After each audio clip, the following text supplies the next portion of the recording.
Silas Marlowe didn't even look at his daughter when he said it. He was counting the cattle, 30 head, big and brown, lowing in the morning dust. And Eliza was standing 10 feet behind him with a feed sack she'd been carrying since before sunrise. She had heard pieces of it the night before through the thin wall of the farmhouse. Her father's voice, low and urgent, the other man's voice, flat as a blade. But she hadn't let herself believe it until this moment, watching her father's lips move as he counted livestock like she wasn't there. 30, Silas said. He turned around and looked at Colton Voss, not at her. We got a deal. Colton Voss nodded once.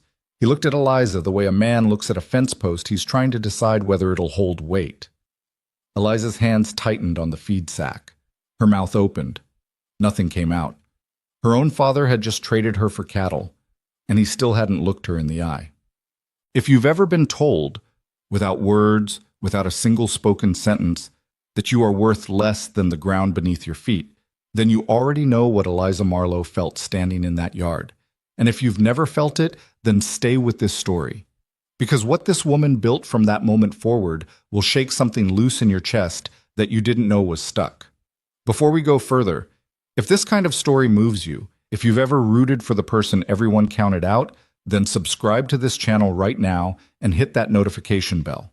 We tell stories like this every week, stories about people who were written off and came back swinging. Hit the like button and drop a comment telling us what city or country you're watching from. I want to see how far this story travels. Now, let's go back to that dusty yard in 1879 and watch a girl no one wanted become a woman no one could stop. Eliza Marlowe had been the wrong kind of daughter since the day she was born. That was the unspoken understanding in the Marlowe household, settled into the walls of the farmhouse, the way old smoke settles into curtains. You stop noticing it's there, but it never goes away. Her mother, gone since Eliza was 11, had been a small, pretty woman with quick eyes and a laugh that made men tip their hats. Her two younger sisters, Dora and May, had inherited that smallness, that prettiness, that particular talent for making people comfortable without trying. Eliza had inherited her father's height and her grandfather's shoulders and a kind of stillness that other people mistook for stupidity. She was not stupid. She had taught herself to read from a Bible that belonged to a woman 2 farms over who died of fever when Eliza was 13, trading 3 weeks of fence-mending work for the book, and then spending every spare evening with it in her lap, sounding out words until they stopped being shapes and started being things.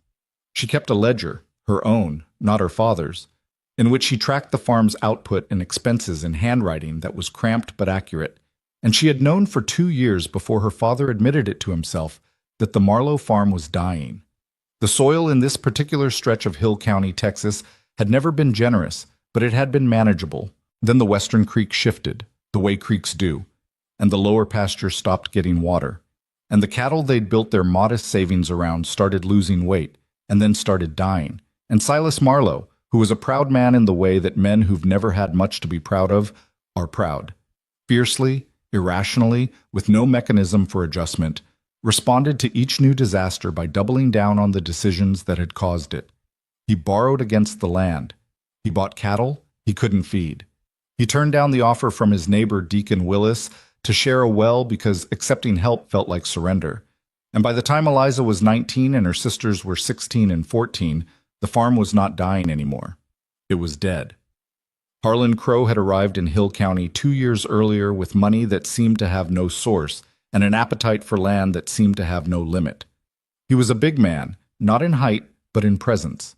The kind of man who takes up more space than his body actually occupies, who enters a room and immediately makes everyone else in it feel like they're standing wrong.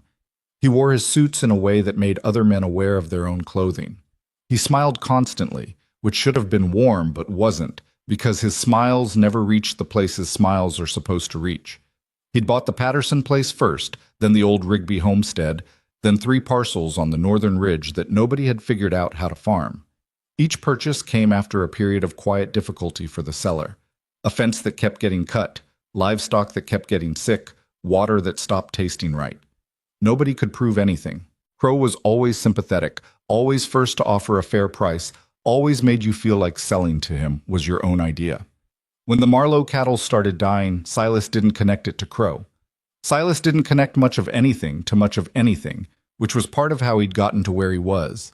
He saw Crow's offer as salvation, and he spent 3 weeks negotiating what he believed was a rescue. What he got was 30 cattle and the continued right to work his own land as a tenant. And what Crow got, written into the agreement in language Silas couldn't fully parse, was a lien that would convert to full ownership the moment the Marlows missed a single payment. But there was another piece of the agreement, one that Crow had suggested almost as an afterthought, in the easy, throwaway manner of a man accustomed to getting what he wants without appearing to want it. "I've got a man," Crow had said. "Colton Voss. Lost his wife this past spring. 5 children. Place out past Blackthorn Creek. Good man, but he needs stabilizing. Needs a woman who can work. Not a delicate thing." He'd paused, and his eyes had moved to Eliza, who was standing in the corner of her father's kitchen where she'd been listening to the whole conversation while she scrubbed a pot. "I understand you've got a daughter who's capable." Silas had looked at Eliza then. That one look. Assessment, not affection. "What's in it for me?" he'd asked. "I'll add 10 cattle to the agreement," Crow had said, "and I'll call the first payment deferred 6 months. 10 cattle. 6 months. That was what she was worth to her father. That was the math he'd done, quickly, without visible hesitation. Eliza had kept scrubbing the pot. Her hands had kept moving. She hadn't cried. She'd used up most of her capacity for crying about her father somewhere around age 14. But something had shifted in her chest. Some final load-bearing wall that had been leaning for years had come quietly down, and in the space where it had been she felt something cold and clear and very still. She had known, in the abstract, that her father didn't love her the way fathers were supposed to love daughters. She had not known, until that moment, that he didn't think of her as a person at all. The next morning, with her one bag packed and her ledger tucked inside it, Eliza walked out of the only home she'd ever known and climbed up onto the seat of Colton Voss's wagon without being helped and without looking back. Colton Voss said nothing. He clicked his tongue at the horses and turned the wagon north. They drove for 2 hours without speaking. Eliza spent the first hour watching the land, the way the scrub brush thinned and thickened, the quality of the soil where it showed through the grass, the angle of the light. She was already taking inventory, already assessing. It was the thing she did when everything else fell away. She looked at what was in front of her and she tried to understand its structure, its needs, its potential. She did it with farms, and she did it with people, and she had been doing it her whole life without knowing that it was a skill. After an hour of silence, she said, "How many acres?" Colton glanced at her sideways. I was a lean man, not quite 40, with a face that had been weathered past the age it actually was, and eyes that were a complicated color. Something between gray and green that changed depending on what he was looking at. He was not unkind looking. I was the kind of man who had probably been easy to be around once, and had stopped being easy somewhere along the way. 412, he said. Good grazing in the north quarter. The rest is rough. How rough? Rough enough. Another silence. Then she said, The children. How old? He exhaled. Jace is 16. Then Thomas, he's 14. Claire is 11. Hank is 8. Rosie just turned 6. Their mother, Eliza said. When did she pass? His jaw tightened. March. 7 months ago. The wound was not old. I'm not here to replace her, Eliza said. She said it plainly, without softness, but also without coldness. I want to be clear about that. He looked at her again, longer this time. Then what are you here for? She thought about that for a moment, the honest question of it, underneath the surface of whatever defensive thing he'd meant it as. To work, she said, to keep the place running, to make sure your children have what they need. She paused. I'm not looking for anything else from you. It was more than she'd said in a row to anyone in years. She could feel the unfamiliarity of it in her throat. Colton Voss turned back to the road. His expression didn't change exactly, but something in his shoulders shifted. Some bracing went out of them, fractionally. Fair enough, he said. They didn't speak again until they reached the ranch. The first thing she saw was that the fence along the south approach was down in 3 places. The second thing she saw was a child, Thomas, she would learn, sitting on the porch roof for no apparent reason. The third thing she saw was that the kitchen garden had not been tended in months. The plants dried to straw and the bed choked with weeds. The children were assembled in the yard when the wagon pulled in, not to welcome her but to look at her, which was different. Jace stood in front with his arms crossed and an expression on his face that Eliza recognized immediately. It was the expression her father wore when he was getting ready to blame someone for something. He was big for 16, broader than Colton, with dark hair that needed cutting and eyes that were doing rapid, unfriendly calculations. "So you're the one," he said. Eliza climbed down from the wagon without help. She was taller than she'd looked sitting down, and she saw Jace register that, a small flicker of recalibration that he immediately suppressed. "I'm Eliza," she said. "You're Jace." "I know who I am." "Good," she said. "That's one thing settled." She turned to the others. Thomas had come down off the roof and was standing slightly behind his brother, trying to look as hostile as Jace and mostly succeeding. Clara was watching Eliza with the direct, unsettling stare of an 11-year-old who had decided to collect data before forming an opinion. Hank was looking at her bag. Rosie was half hidden behind Clara, one hand gripping her older sister's dress. Eliza looked at Rosie for a moment. Rosie was small for 6. Too small, the way children get small when they've been sad for a long time and don't have the appetite for growing. She had her father's complicated colored eyes, and her hair was not brushed, and there was a smear of something on her chin that had been there long enough to dry. "Hi," Eliza said to her. Rosie pressed closer to Clara and said nothing. Eliza picked up her bag. "Where's my room?" she asked Colton. He showed her a room off the back of the house that had been used for storage and still mostly was. There was a cot against one wall, and a window that looked out over the north pasture and a smell of old wood and mouse that would need addressing. It was smaller than the room she'd shared with her sisters. It was entirely her own. "Thank you," she said. He nodded and left. She unpacked her one bag. She set her ledger on the windowsill. She sat on the cot for 30 seconds, which was as long as she permitted herself for anything that wasn't productive, and then she got up and went to look at the kitchen. The kitchen was a disaster. Not a dramatic one, not broken crockery or burnt walls, but the slow, grinding disaster of a space that has been managed by people who are grieving and overwhelmed and have lost track of which problems to solve first. Flour bin nearly empty, salt low. Dried beans, which was fine.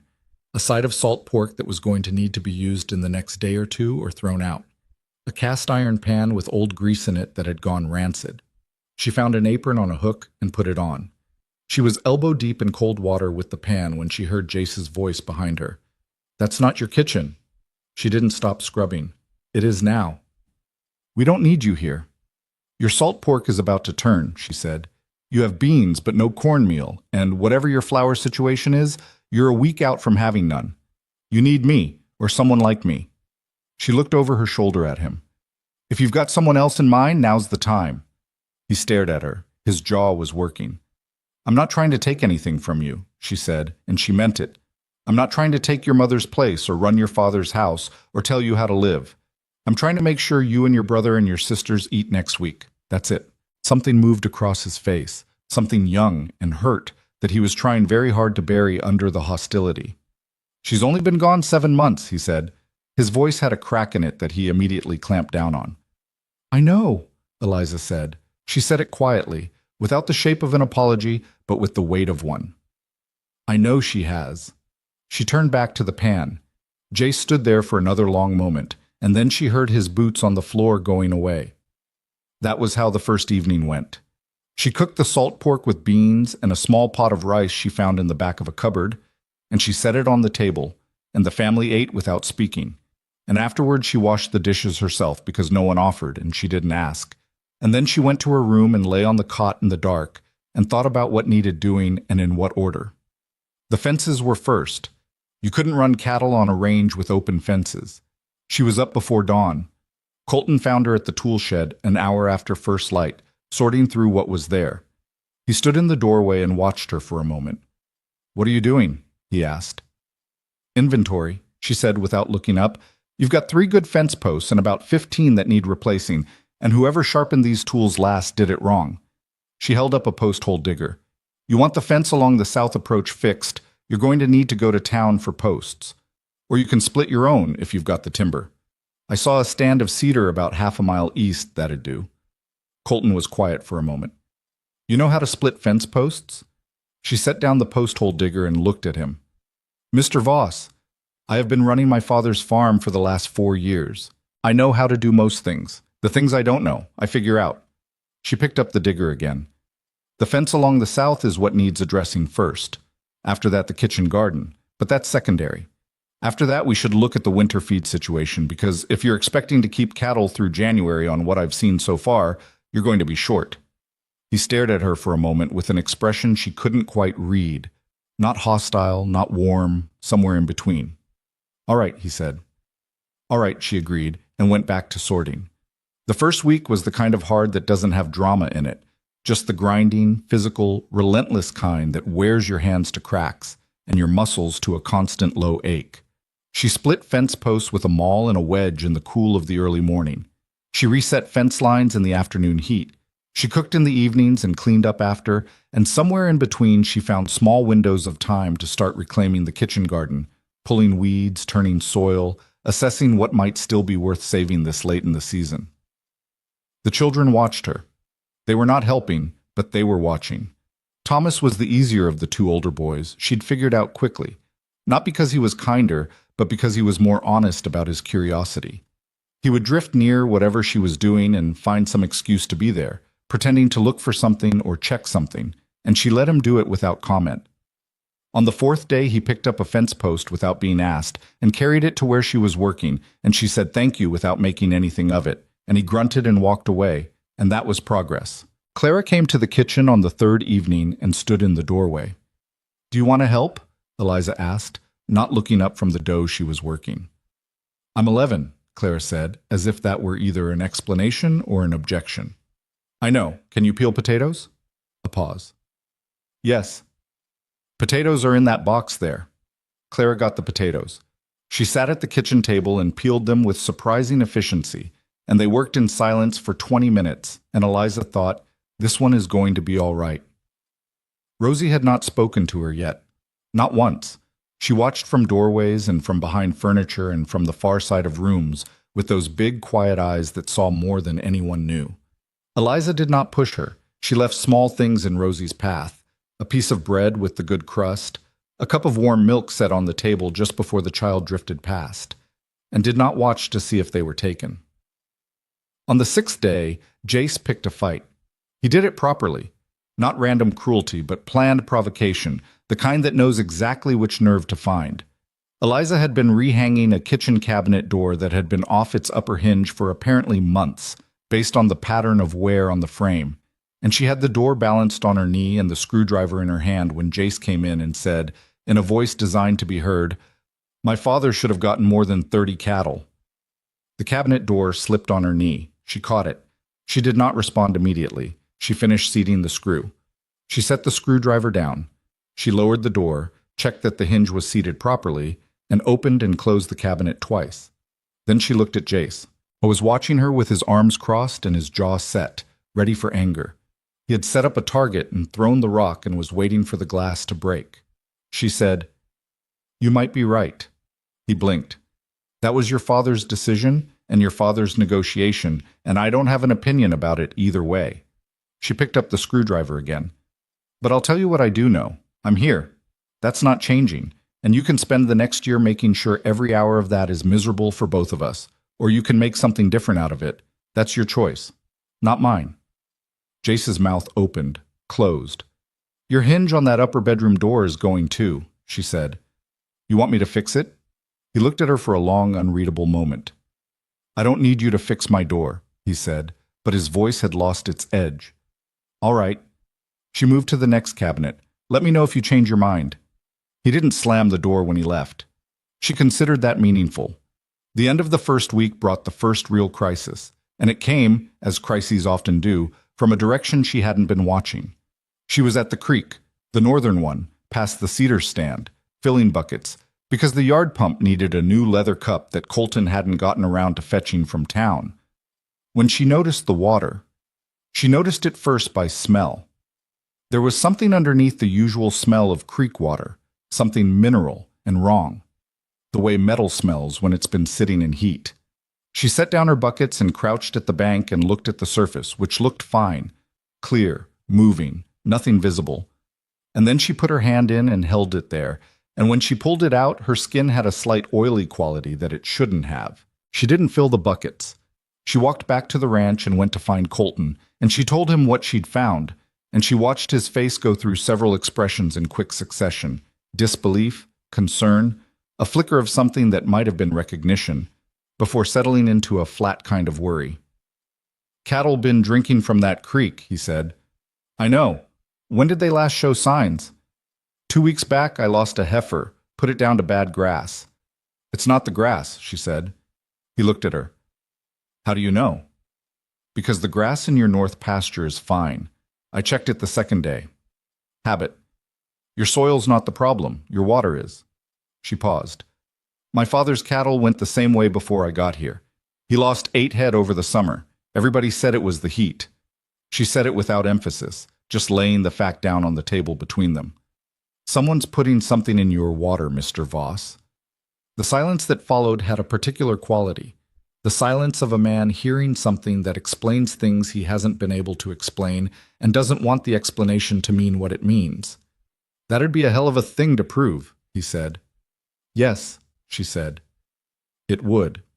She walked back to the kitchen and started dinner, but her mind was already somewhere else, moving through implications, running the arithmetic of a problem she didn't yet have enough information to solve. She thought about her father's farm. She thought about Crow's easy sympathy and his ready offers. She thought about the other farms she'd heard mentioned in that conversation, the Patterson place, the Rigby homestead. She thought about what kind of man goes to the trouble of poisoning a creek. And she thought, this is not over. Whatever this is, it is not over. That night, after the children were in bed, she sat at the kitchen table with her ledger, and she wrote down everything she'd observed about the water, the timing, the symptoms. She wrote it in her cramped, accurate hand, the way she wrote everything. Not beautifully, but completely. Colton came through on his way to check the barn, as he did every night, and he stopped when he saw her writing. "What are you doing?" he asked. "Keeping track," she said. He looked at the ledger for a moment, then at her. "You do that a lot," he said. "Keep track." "Someone has to." He started to say something, stopped, started again. "My wife, Margaret. She used to keep records too, not like that. Letters, mostly. Things she wanted to remember." It was the first time he'd said his wife's name to her. She could hear what it cost him. "She sounds like she was a smart woman," Eliza said. "She was," he said, simply, without decoration. "She was the smartest person I ever knew." He went out to the barn. Eliza sat with that for a moment, and then she turned back to her ledger and kept writing. And outside the Texas night pressed against the windows, and somewhere under the land and the water and the ordinary weight of daily survival, something old and dangerous waited in the dark. She didn't know yet what Margaret Voss had known, but she was already, without knowing it, following the same path. The water was the thing that kept her up at night. Not the children, not the fences, not the slow accumulation of 1,000 tasks that needed doing before winter arrived and made half of them impossible. Those things she could manage. She had always been able to manage things that had edges, things with clear dimensions and knowable solutions. But the water had no edges yet. It was a shape she couldn't see the whole of, and that bothered her in a way that nothing else on the ranch did. She stopped using the North Creek. She told Colton, and he told the children, and nobody argued because nobody wanted to argue with a woman who could explain exactly what an oily mineral residue meant for cattle intestines, which she did, in plain language, over supper, the second night after she'd found it. Hank had stopped eating midway through her explanation. Thomas had leaned forward. Jace had stared at the table. They switched to the southern well, which meant hauling water twice as far for the cattle and 3 times as far for the house. It meant Eliza was up an hour earlier every morning, and an hour earlier was not something she had to spare. But she did it, because the alternative was losing cattle they couldn't afford to lose, and she had done the math on what that would mean for this family, going into winter, and the math was not acceptable. The second week on the Voss ranch was different from the first in ways she hadn't anticipated. The first week she'd been a stranger doing work. The second week she was still a stranger, but she was a stranger who had fixed the pump. The leather cup had needed replacing, which meant a trip to town she hadn't been able to avoid. And she'd taken the wagon herself at 5 in the morning and been back by 8 with the part and 3 other things she'd noticed were needed and purchased with her own coins. The small amount her mother had left her that Silas had somehow not gotten his hands on. The pump worked by 9 o'clock. Hank had stood watching her assemble it with the focused attention of a child who is doing calculations about what a person is. "How'd you know how to do that?" he'd asked. "I figured it out," she said. She handed him the wrench. "Put this back where you found it." He took it with both hands and ran. Clara was in the kitchen with her most mornings now, not always helping, sometimes just there, sitting at the table with some mending or just sitting, but present in a way that had shifted from watching to something more like companionship. Eliza didn't push that either. She let the girl come and go as she chose, and she talked when Clara seemed to want talking and was quiet when she didn't, and she answered questions directly when they came. "Did you want to come here?" Clara asked one morning, out of nowhere, not looking up from the sock she was darning. Eliza was cutting salt pork into the pot. She considered lying, but not dramatically, just the small social lie of softening, and decided against it. "No," she said. Clara looked up. "I didn't have much of a choice about it," Eliza said. "But I'm here now, and I'm not leaving, and those two things are both true at the same time." She turned back to the pot. "Does that bother you?" Clara thought about it, actually thought, in the serious way she had that was older than 11, and probably always had been. "No," she said. "I think it's more honest than most things people say." Eliza almost smiled. "Your mother raised you right." She said it before she thought about whether she should, and then she held herself still, waiting for the reaction. Clara went quiet for a moment, a particular quiet, like a held breath. "She did," Clara said. Her voice was small. "She really did." They didn't talk again for an hour, and when they did, it was about supper. Thomas had started showing up to wherever Eliza was working in the mornings, not offering to help exactly, but positioning himself within range of being asked. She began to ask. She asked in a way that left room for refusal, which was the only way asking worked with teenage boys who were trying to maintain a posture of independence while clearly wanting to be useful. He was strong, and he was willing once asked, and he had his father's instinctive understanding of the land. He could read weather in the sky with an accuracy that made Eliza raise her eyebrows the first time she saw it. "Going to rain tonight," he said one afternoon, looking west at clouds that Eliza had not yet classified as threatening. "You sure? See how the bottoms of those clouds are flat? And the way the air smells right now?" He shrugged. "My mom taught me. She always knew." It rained that night. Not hard, but enough that Eliza was glad she'd moved the cutwood to the covered lean-to that afternoon after Thomas's forecast. She didn't tell him she'd moved it because of what he said. She didn't need to. He noticed that the wood was dry the next morning, and she caught him looking at it, and the look on his face was complicated in the good way. Jace was not warming. She had not expected him to, and she didn't need him to. She had enough traction with the other children and enough working relationship with Colton to function without Jace's goodwill. But she watched him, because watching people was something she'd done her whole life. And what she watched worried her in a specific way that wasn't about the ranch. He was doing too much. I was waking before she did. She knew because she was awake at 4:30, and she could already hear him moving on the other side of the house. And working until dark, and then working after dark by lantern light. She'd seen it from her window, the small orange glow moving around the barn at 9, 10 o'clock at night. He was eating less than he should. He had a set to his jaw that wasn't teenage stubbornness. It was the jaw of a person who is holding themselves together through an act of constant, exhausting will. She recognized it because it was her own jaw, more or less, and she knew what it cost. She didn't say anything to him directly. She had learned, with Jace, that direct was the wrong instrument. It activated his defenses before whatever she was trying to reach him with could get through. Instead, when she noticed the lantern light late on a Wednesday night, she left a tin cup of coffee and a piece of the cornbread she'd made that evening on the porch step outside the barn door, where he'd find it when he came in. In the morning, the cup and plate were clean and set back on the step. That was all. But it was something. The second significant development of that week came from an unexpected direction, which was Colton Voss himself. He was not an easy man to understand. He was not trying to be difficult. She had, by this point, managed to get a fairly clear picture of his character, and difficulty for its own sake was not part of it.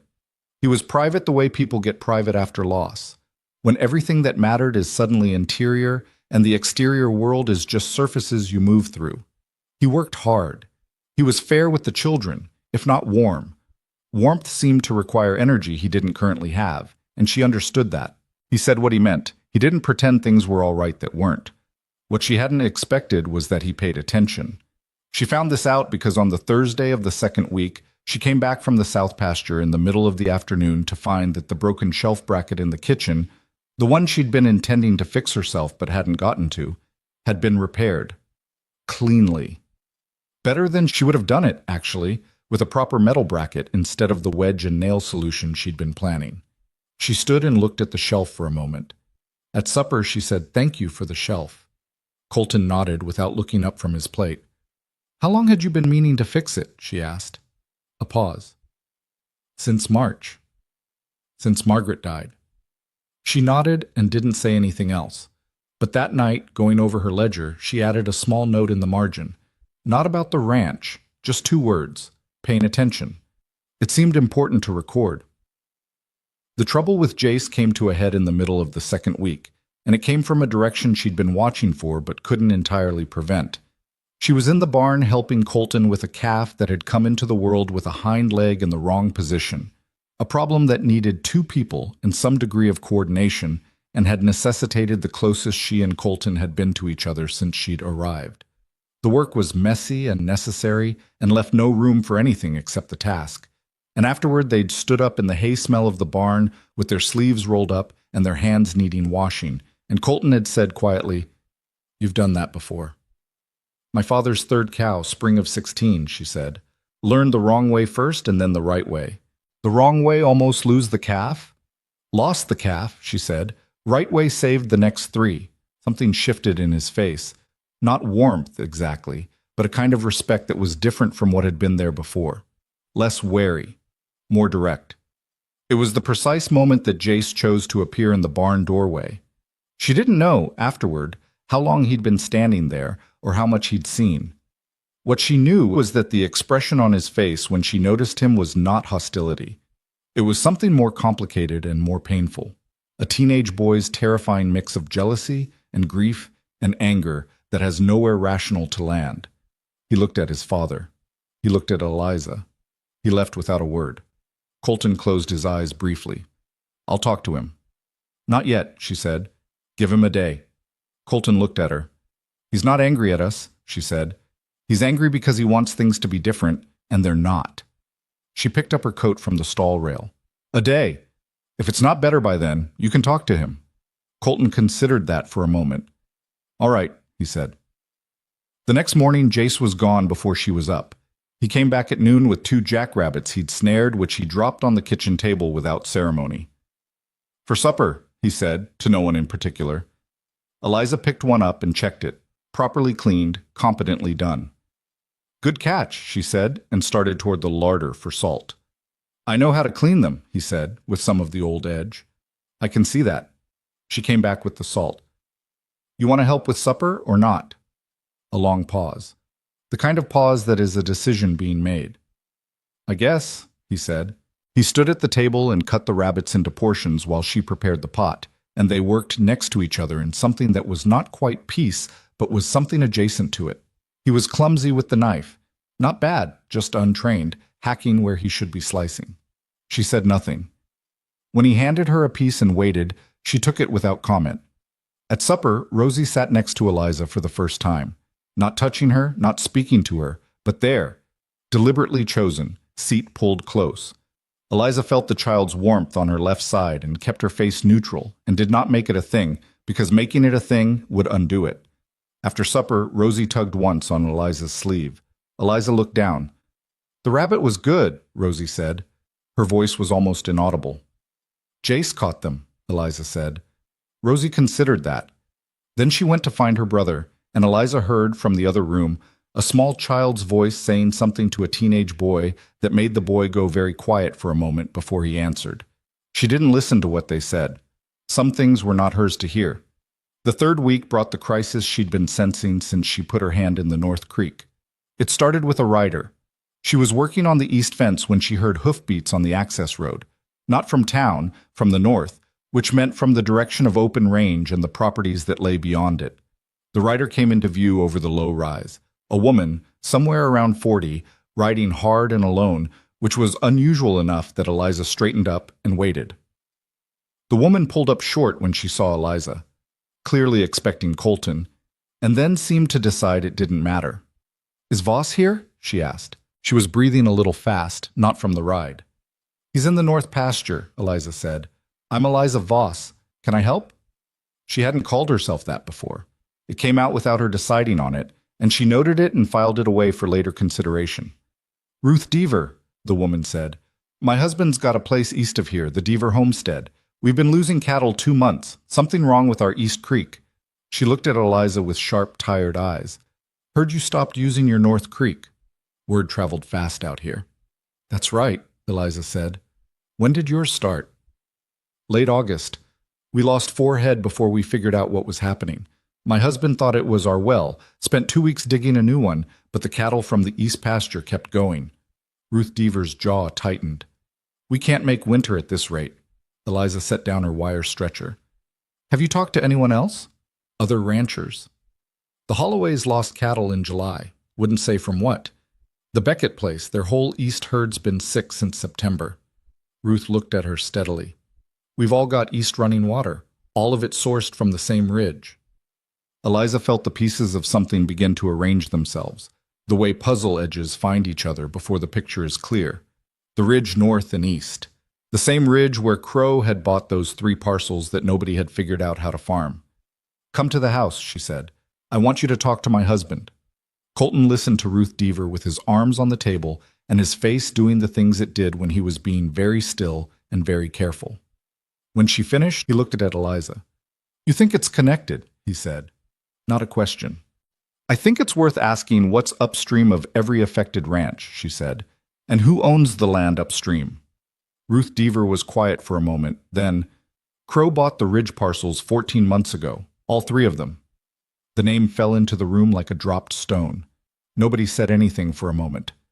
"He'd have to be putting something in the water deliberate," Colton said. "Yes," Eliza said. That's not just a business going wrong. That's criminal." "Yes," she said again. Ruth Deaver set her hands flat on the table. "My husband wanted to go see Crow directly. I talked him out of it, but I need something to talk him out of it with. Some reason that's better than just bad feeling." "Evidence," Eliza said. "Evidence," Ruth agreed. Colton looked at Eliza for a long moment. She could see him calculating the shape of what this meant. Not just the ranch, not just the water, but the whole structure of risk around it. "If Crow finds out we're looking at him," he said slowly, "things could get worse a lot faster than they were already going."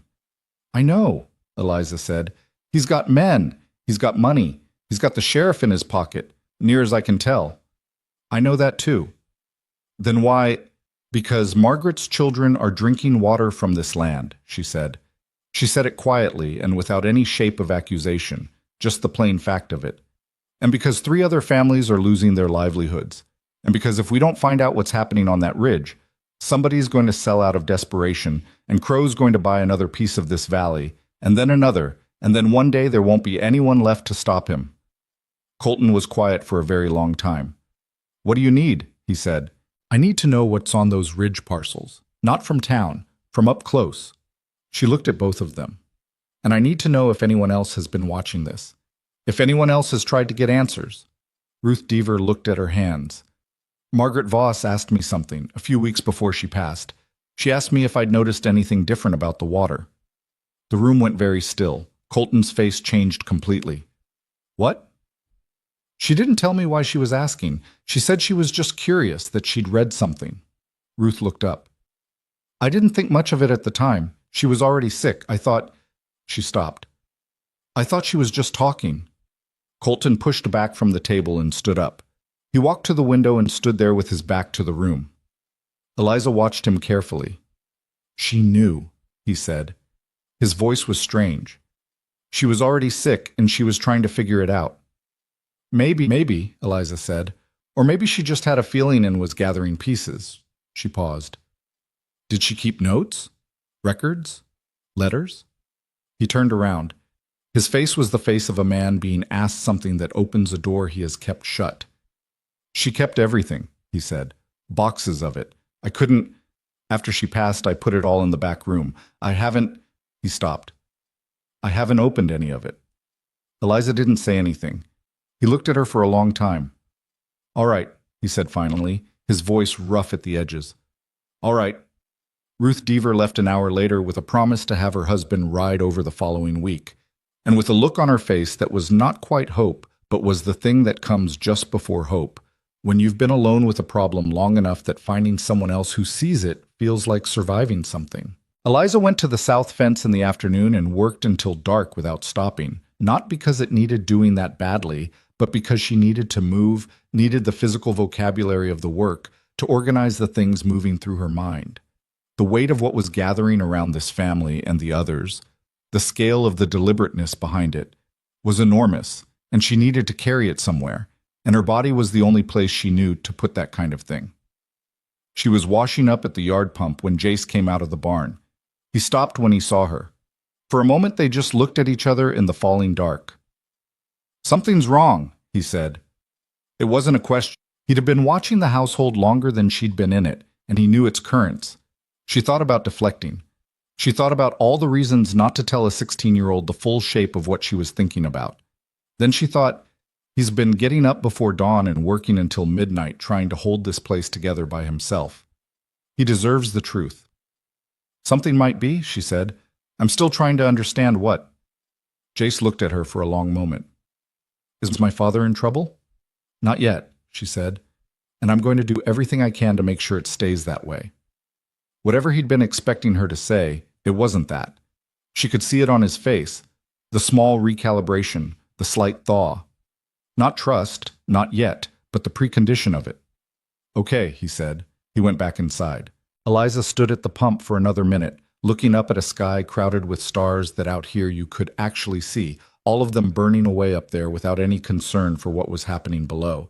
And she thought about Margaret Voss, who had been sick, and who had still been asking questions, who had still been trying to put pieces together. She went inside. She went to her room and opened her ledger to a blank page.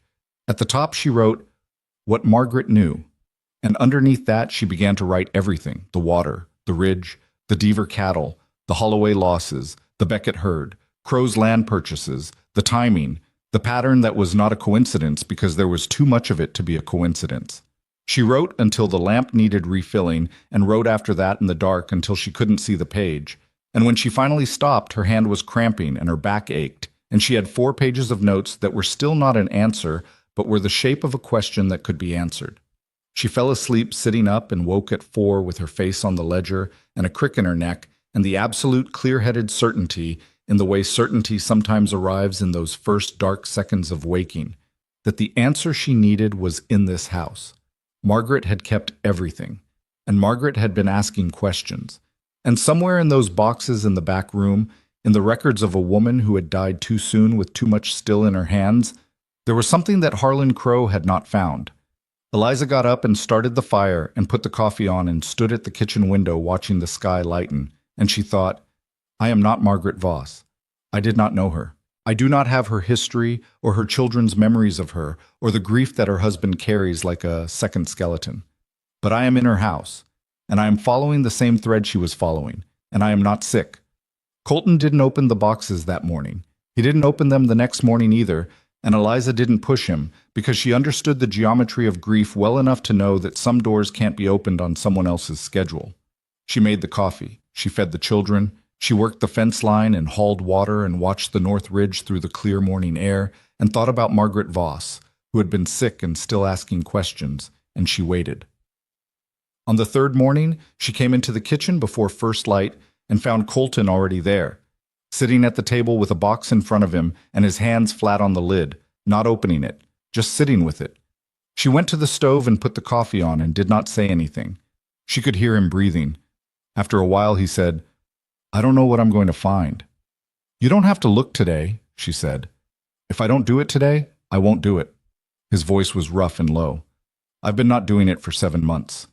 She poured 2 cups and set one in front of him and sat down across the table. The box between them was a regular pine crate, the kind that apples came in, and the lid was not latched. Margaret had not locked anything. She had trusted someone would come. Colton lifted the lid. Inside were letters, folded papers, what appeared to be pages torn from a journal, and at the bottom a small oilskin packet tied with cord. He lifted things out one at a time, slowly, the way a man handles objects that belong to someone he has not done grieving. Some things he set aside immediately. Personal letters, the children's drawings she'd kept, a pressed flower that had gone to brown and no longer had a color. Those he put back in the box with a care that was painful to watch. What remained on the table were 11 pages of notes in a handwriting that was nothing like Eliza's cramped ledger entries. Margaret's writing was large and urgent, words pressed hard into the paper as if she'd been writing fast, writing while she still could. Eliza reached across and turned the first page so she could read it. The notes were not organized the way Eliza's were, not by category or date or logical sequence. They were the notes of a woman following her instincts, jumping between observations and recording them before they slipped away. A dead calf in October set. East pasture, water from Ridge Creek, same week Holloway lost 2. A conversation overheard in town between Crow's foreman and a man Margaret didn't recognize. Talked about the schedule, talked about the March deadline. Harlan wasn't there, but the foreman said his name 3 times. A notation about a property deed with a page number and a book number, as if she'd looked at a public record. Crow Ridge Parcel 3, acquired May. But Beckett says Crow's man was up there since February, doing what? And on the last page, the one that had been at the bottom, underlined twice, lie. Industrial quantity, Delacroix Supply in Waco, freight receipt, Crow account. Eliza sat back. Colton had been reading over her shoulder. She heard him exhale, a long, controlled exhale, like a man who has just been told something he already knew but had been hoping wasn't true. Lie in the water, he said. Enough of it, over time, doesn't kill cattle immediately, weakens them, makes them sick slow enough that you don't know what you're looking at until you've already lost too many. She kept her eyes on the page. Long enough exposure, you lose the herd. You lose the herd, you can't make your payments, you sell. And Crow's there with a ready offer. He's already got 3 ranches in this valley. At this rate, he'd have 6 by spring. She looked up. Margaret found the freight receipt, an industrial lie shipment billed to his account, delivered to the Ridge parcels. That's not proof of intent by itself, but it's a thread. Pulled hard enough, it unravels. Colton picked up the oilskin packet, untied the cord with fingers that were not entirely steady. Inside was a single folded document, not Margaret's writing this time. A printed receipt, freight company letterhead, Waco date stamp. The consignee line read, H. Crow, Blackthorn Ridge, Hill County TX. The cargo line read, Industrial Alkaline Compound, 400 ploughs, 6 units. 2,400 pounds of industrial lye. Delivered to the ridge above every east-running creek in the valley. She was going to take this to someone, Eliza said. She got sick before she could. His voice was flat, but underneath the flatness was something enormous, too large to look at directly. She kept it hidden because she knew if Crow found out she had it. He didn't finish the sentence. Eliza looked at the oilskin packet in his hands. She hid it well. The compartment in the floor of the repair room. I only found it because I was relaying the boards. She built that compartment herself, Colton said quietly. 3 years ago. Said she wanted a place to keep things she didn't want the children getting into. He paused. I thought she meant Christmas presents. The silence that followed was not empty.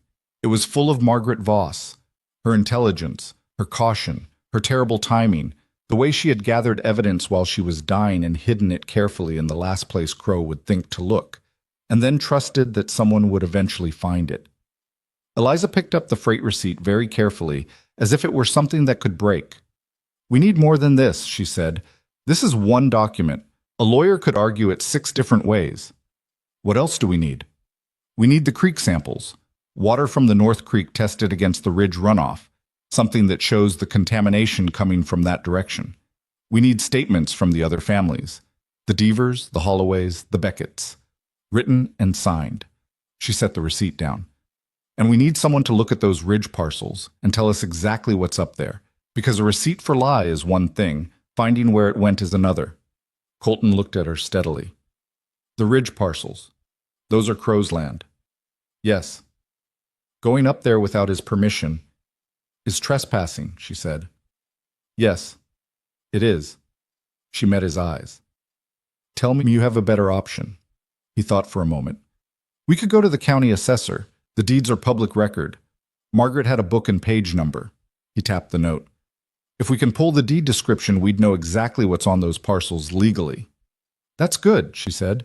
That's something we can do without trespassing, but we still need to know what Crow's actually done up there, not just what the paper says he owns. I know someone, Colton said slowly. Will Tanner. He's a surveyor, been through this county for 20 years. He'd have maps of the ridge drainage, old ones, pre-Crow. If we can show the water table and drainage routes from before his purchase, and then show what's happening downstream now. That's the link, Eliza said. That's how you connect the lye shipment to the contamination. Not just proximity, actual drainage path, documented. She sat forward. Can you get to Tanner without Crow knowing? Will drinks his coffee at the Morrison Hotel every morning at 7. I can be there before that. He paused. Crow's men watch the roads, but they don't watch the hotel dining room. Not yet. Not yet. That was an important qualifier, and they both heard it. How much time do you think we have, she asked, before Crow knows something's different here? Colton thought about it.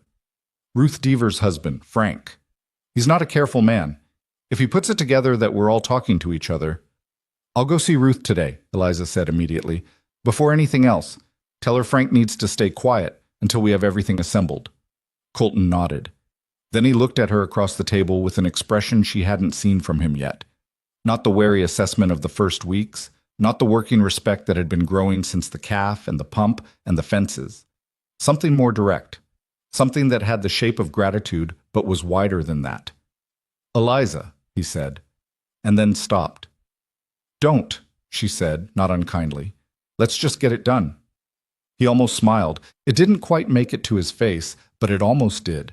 She left for the Deaver place an hour later, taking the bay mare and the south route that kept her off the main road. The morning was cold now. Genuinely cold.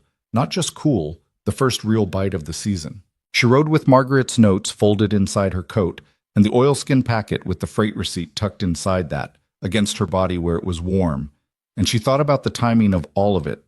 Crow had started buying the valley ranches with a process, poison the water, wait for the losses to mount, buy at a distressed price. The whole operation had a deadline built into it. She could feel that. Winter was part of the calculation. Families with poisoned water and dying cattle going into a hard winter would sell faster, sell cheaper, sell without conditions. The March deadline Margaret had overheard. That was the timeline. Crow wanted the valley locked up by spring. That gave her 4 months, maybe less. Frank Deaver was not pleased to see her. He was a large man with a weather-burned face and the stance of someone who has been told his whole life that the correct response to problems is direct physical confrontation, which was not the worst instinct in a man, but was absolutely the wrong one here. He met her in the yard with his arms crossed and a look that said he'd already made decisions she was about to inconvenience. Ruth told me you were looking into Crow, he said, before she'd fully dismounted. We are, she said. All of us. If we're smart about it. Smart about it. He said it like the words had a bad taste. My cattle are dying. I'm not feeling inclined toward smart. I understand that. I've got half a mind to ride to Crow's place and put the question to him face to face. I know you do, she said. And when you get there, what happens? He denies it. You've got no proof. And now he knows someone is looking. She kept her voice level.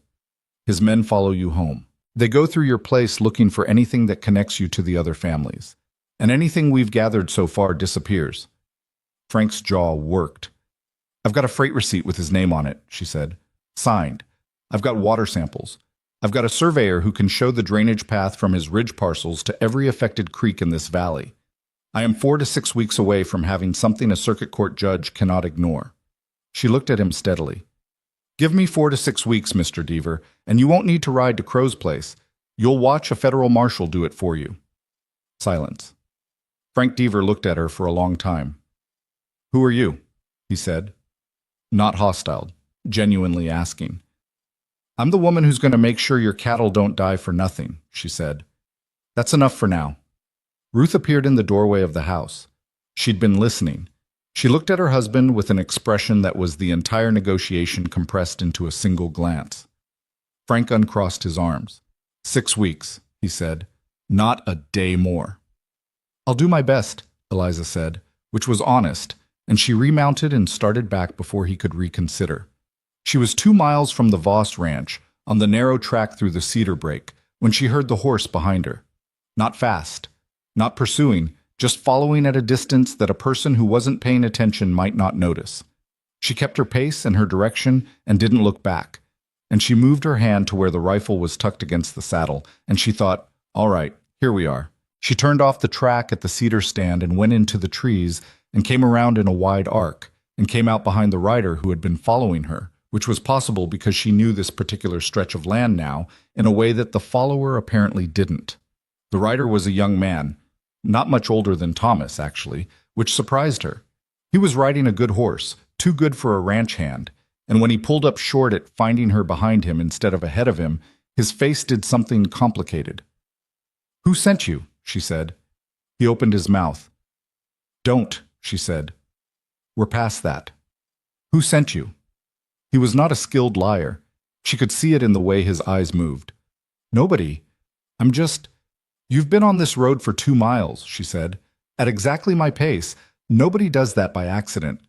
She kept her voice very calm. "I'm not going to hurt you.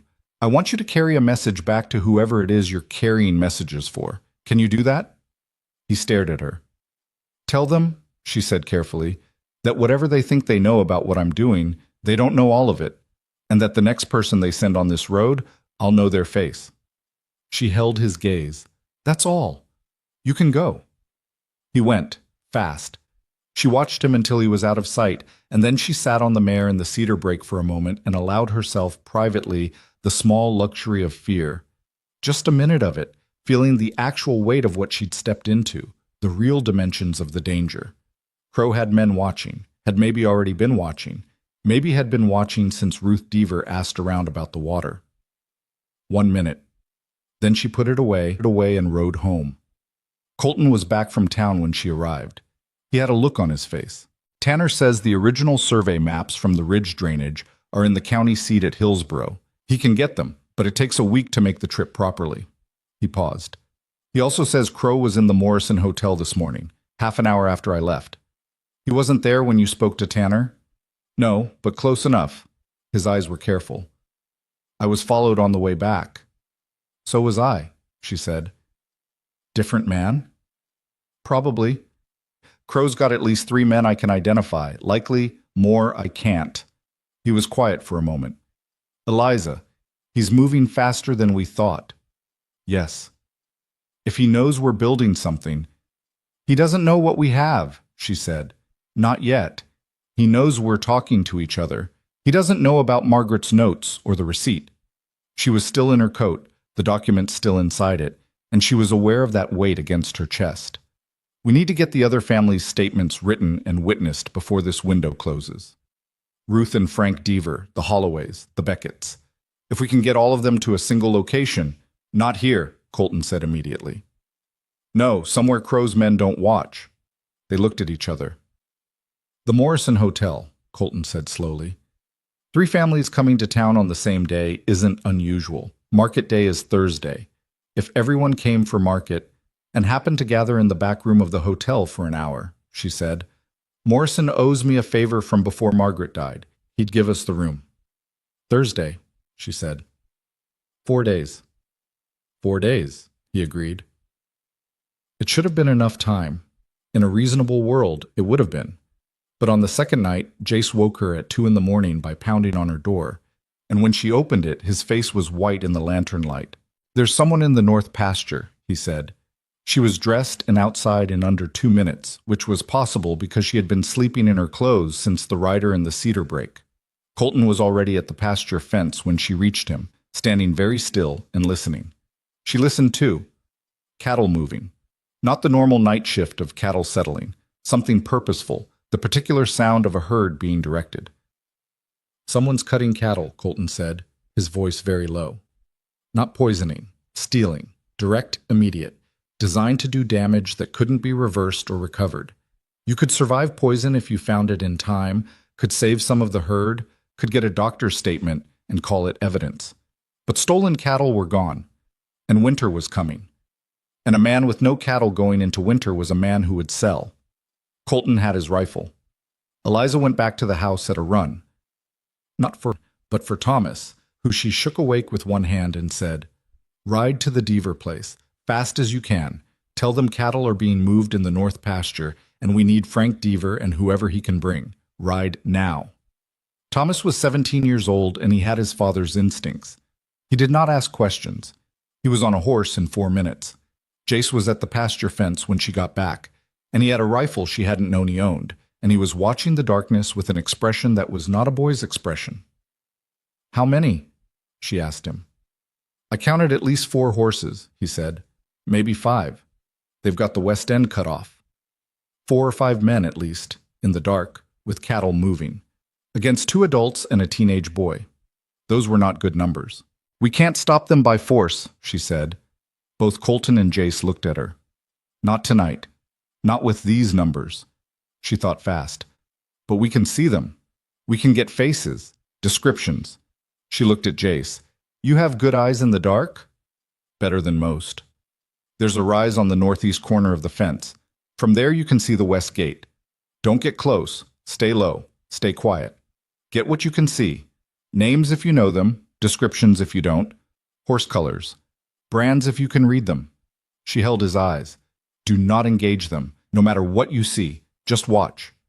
Jace nodded once and disappeared into the dark. Colton looked at her. "What are we doing?" "We're letting them think they've got away clean," she said. "And we're building the case." She turned toward the house. "Come on." He followed her inside, and she went straight to her room and got her ledger and sat at the kitchen table and began writing. Everything, from the beginning, dated and ordered. Colton watched her. "What are you doing?" he asked. "What Margaret did," she said, "making sure it exists somewhere even if something happens to us." She looked up. "Is there anywhere on this property that isn't our obvious first place to look?" He understood immediately. "The spring house. There's a loose stone in the east wall. Margaret used it for butter in summer." "Perfect." She kept writing. "When I'm done, we put a copy here and a copy there. Whatever they find in one place, they won't find in the other." She was still writing when Thomas came back with Frank Deaver and 2 of his ranch hands 2 hours later, and by then the cattle were gone. 32 head from the north pasture, not all of them, but enough. And Jace came back from the rise with 6 descriptions and 2 names he'd recognized from town. Crow's men. Both of them. Jace stood in the kitchen with his rifle and his descriptions written on a scrap of paper in handwriting that was large and urgent, and he set the paper on the table next to Eliza's ledger, and for the first time since she'd come to this ranch, he looked at her not with hostility or with wariness or with the complicated grief-anger of a boy trying to be a man. He looked at her like someone who was in the same fight. "Jace," Colton said, "you did well." Jace didn't look at his father. He kept looking at Eliza. "What do we do now?" he asked. She looked at the descriptions. She looked at the ledger. She looked at the window where the sky was just beginning to go gray at the edges, the first thin light of a morning that was going to demand everything she had. "Now," she said, "we stop waiting for Thursday." She looked at Frank Deaver, who was standing by the door with his arms no longer crossed, and his face no longer the face of a man who thought the problem could be solved by riding to Crow's place. "I need the Holloways and the Becketts today," she said. "Not Thursday. Today. Can you get them?" Frank Deaver looked at his hands, looked at the room, looked at Eliza. "I can get them," he said. Outside, the sun came up red over the eastern ridge, the ridge where Crow's parcels sat, where 2,400 pounds of lye had arrived by freight wagon in the dark of some earlier season, where a dead woman's instincts had been proven right by everything that had happened since. Red sky in the morning. Old frontier saying, shepherd's warning. Eliza stood up from the table, rolled her shoulders against the ache in them, and started making coffee because there were people coming and decisions to make, and she was not done yet, not close to done, and the morning could be as red as it liked. The Holloways arrived first before the coffee was fully brewed. Ed Holloway was a small, precise man in his late 50s who had the careful movements of someone who had learned long ago that small men in a big country needed to be deliberate about everything. His wife Agnes came with him, which Eliza hadn't expected. And Agnes turned out to be the kind of woman who walks into a room and immediately understands its architecture, social, physical, emotional, and adjusts herself accordingly. She looked at Eliza once, looked at the kitchen, looked at the children hovering in the doorway, and went to the stove without being asked and took over the coffee. Eliza let her. She needed her hands free. The Becketts came 20 minutes later, Carl and his older son Daniel, and they came hard-faced and tight-jawed because they'd lost 11 head in the past 6 weeks. And Carl Beckett was a man who had built everything he had from nothing and watched it get taken apart piece by piece and had run out of patience for patience. Frank Deaver was already there, sitting at the far end of the table with his hat in his hands, doing the thing men do when they've been talked out of direct action and are not entirely at peace with having been talked out of it. Eliza stood at the head of the table. She had Margaret's notes in front of her, the freight receipt, her own ledger, and Jace's descriptions from the night before. She had not slept. She was aware of this in the way you're aware of a stone in your boot, persistently, without being able to do much about it. "I'm going to tell you everything I know," she said, "and then I'm going to tell you what I think we should do, and then you're going to tell me if you're in. I'm not going to argue with anyone who isn't, but I need to know now, today, because we don't have the time we had yesterday." She told them. All of it. The water, the lie shipment, Margaret's notes, the freight receipt, the cattle theft the night before, Jace's descriptions of Crow's men. She laid it out in the order it made sense rather than the order it happened, because that was how you made people understand the shape of something rather than just its sequence. When she finished, the kitchen was quiet for a moment. Agnes Holloway spoke first. "How long did that woman spend putting this together?" She meant Margaret. "I don't know exactly," Eliza said. "Months. While she was sick." Agnes set her coffee cup down. Something moved across her face that was not a simple emotion. "All right," she said. "What do you need from us?" Carl Beckett had been looking at the freight receipt for the past 3 minutes, picking it up and setting it down and picking it up again, like a man who needs to keep touching evidence to believe it's real. "This is enough," he said. "This right here, with the water samples, with our cattle records, this is enough to take to a judge." "It might be," Eliza said carefully.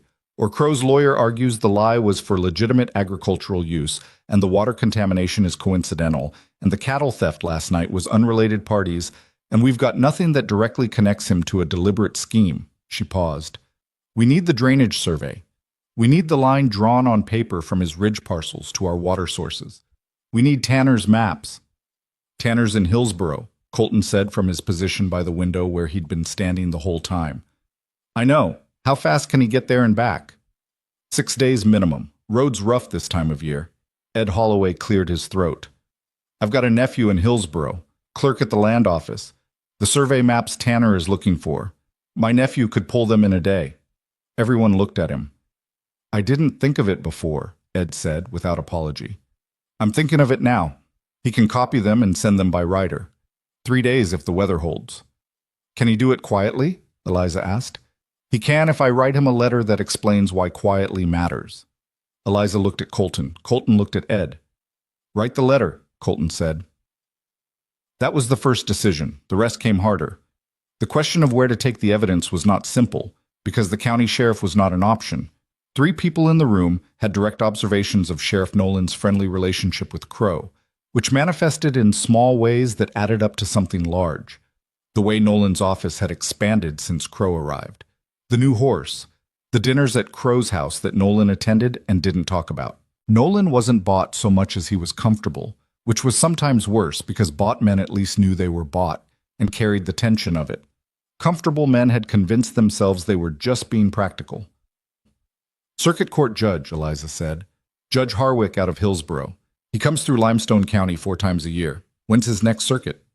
Frank Deaver, who had been surprisingly useful since losing his instinct to charge at things, looked up. "My wife's cousin is the court clerk. Harwick comes through in 8 weeks." 8 weeks.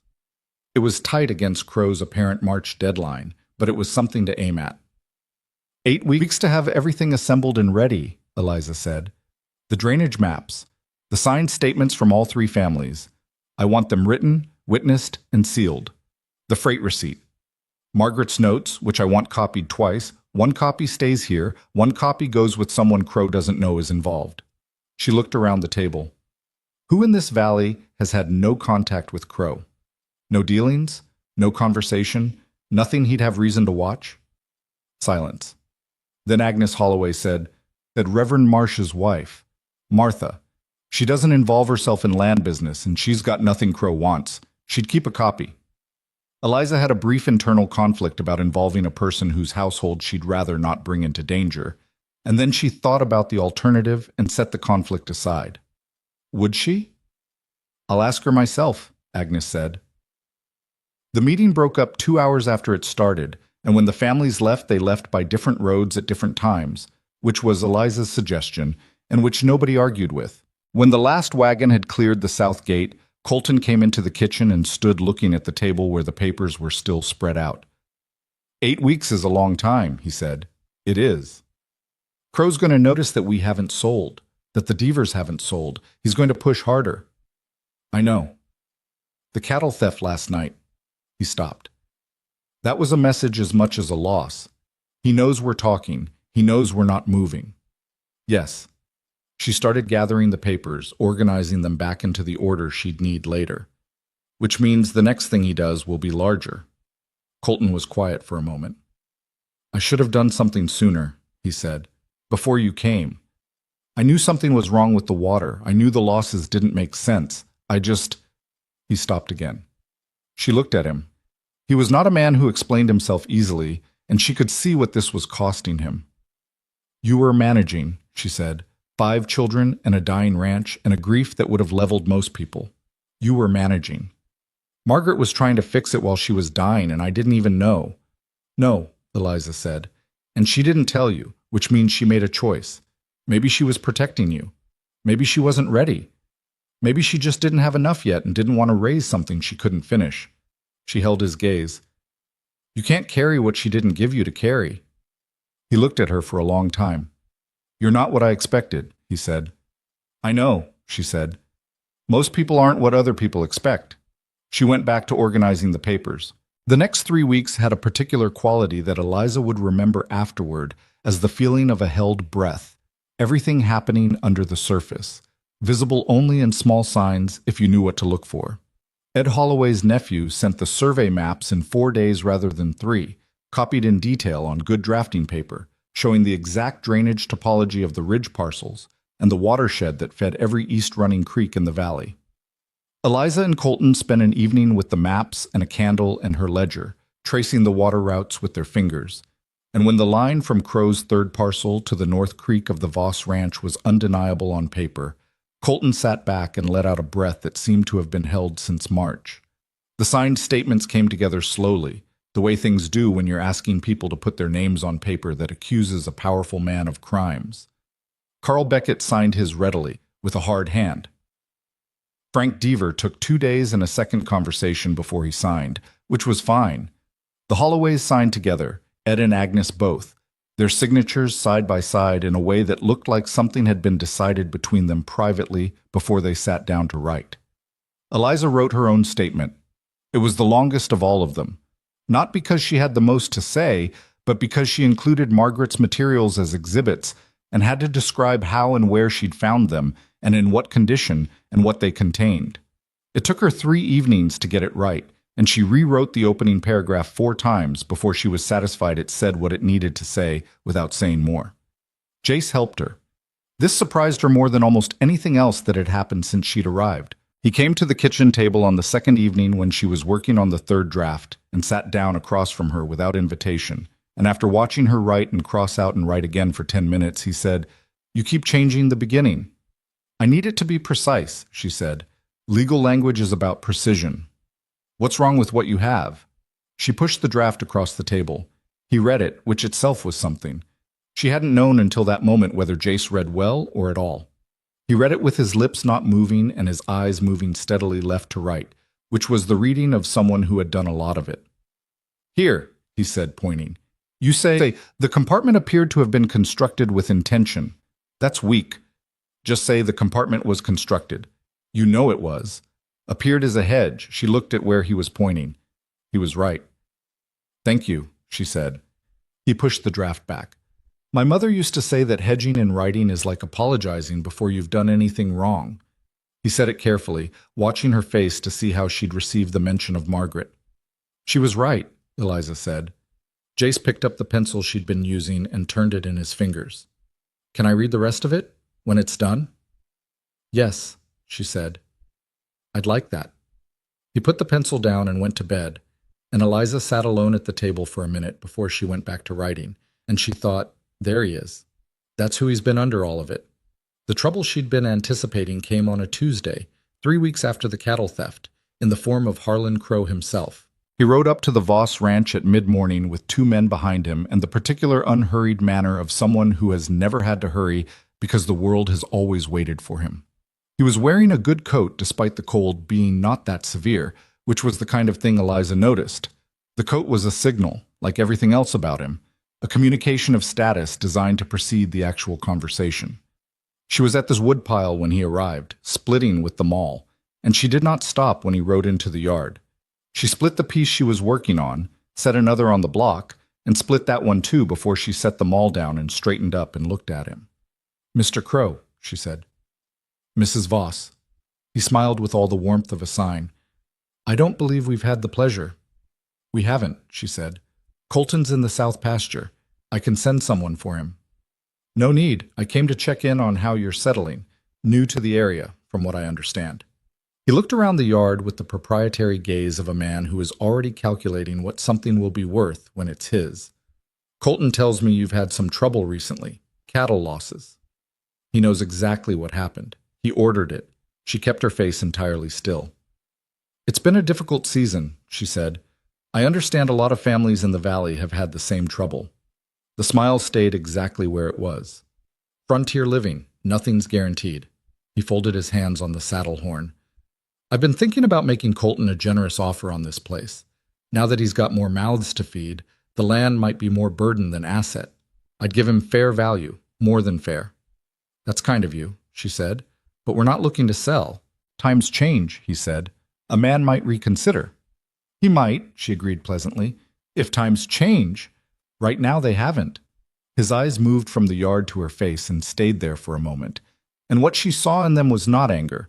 Anger would have been better, easier to read. What she saw was assessment, the same thing she did, looking at land or tools or problems.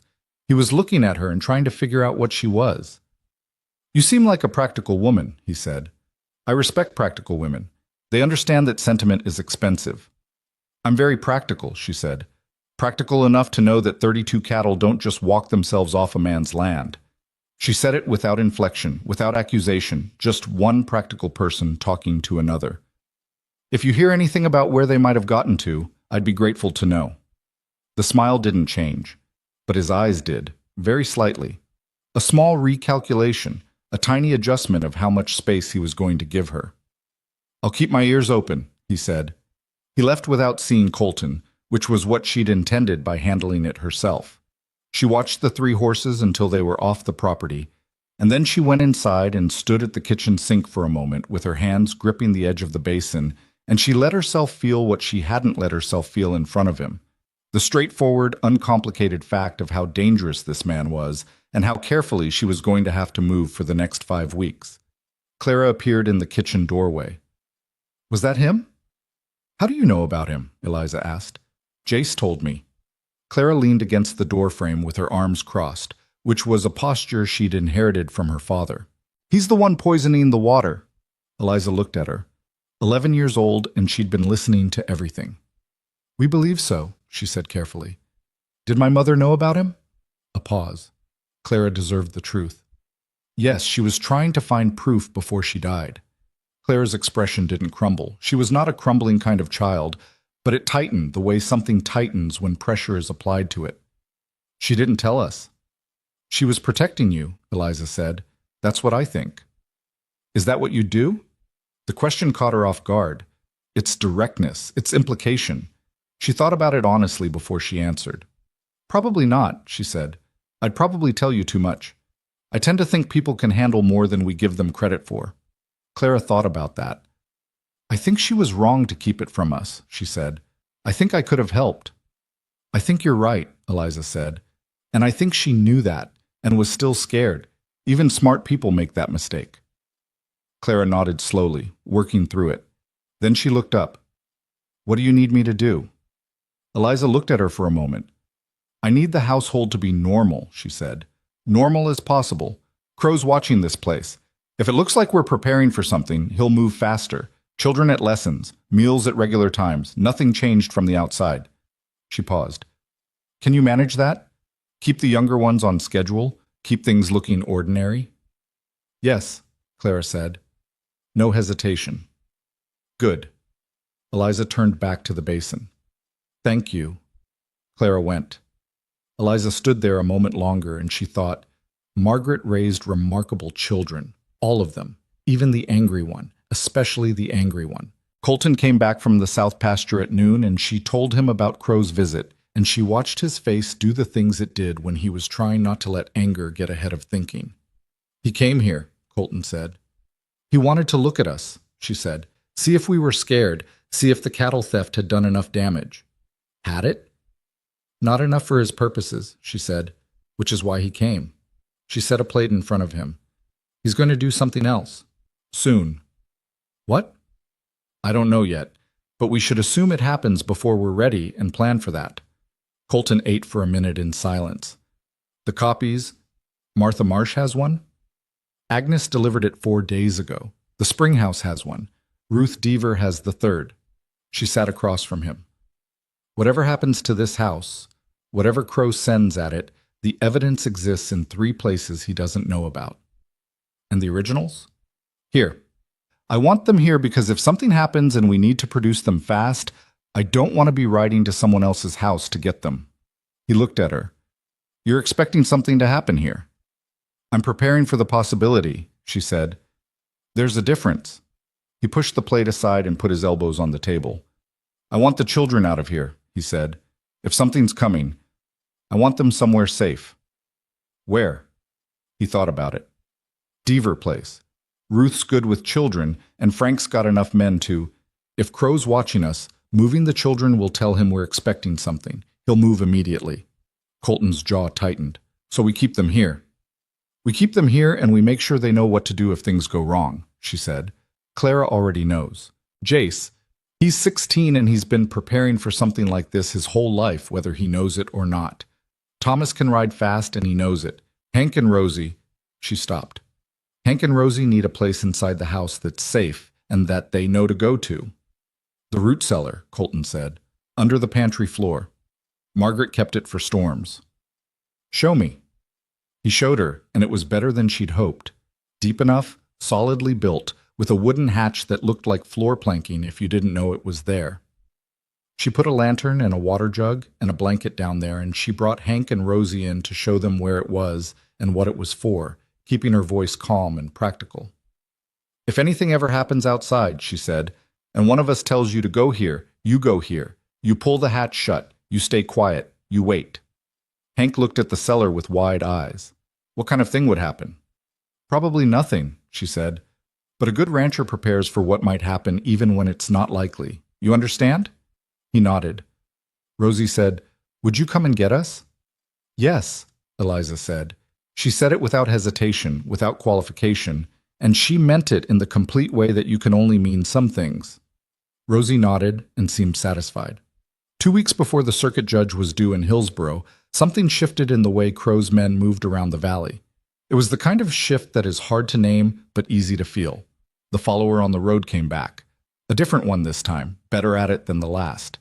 There was a rider on the ridge above the north pasture 2 evenings in a row, one of Crow's business associates, a man named Pettigrew, who ran the general store and owed everything he had to Crow's investment, started asking casual questions around town about whether the Voss place was having trouble, whether Colton had been seen at the bank, whether the new wife was settling in or making noise about leaving.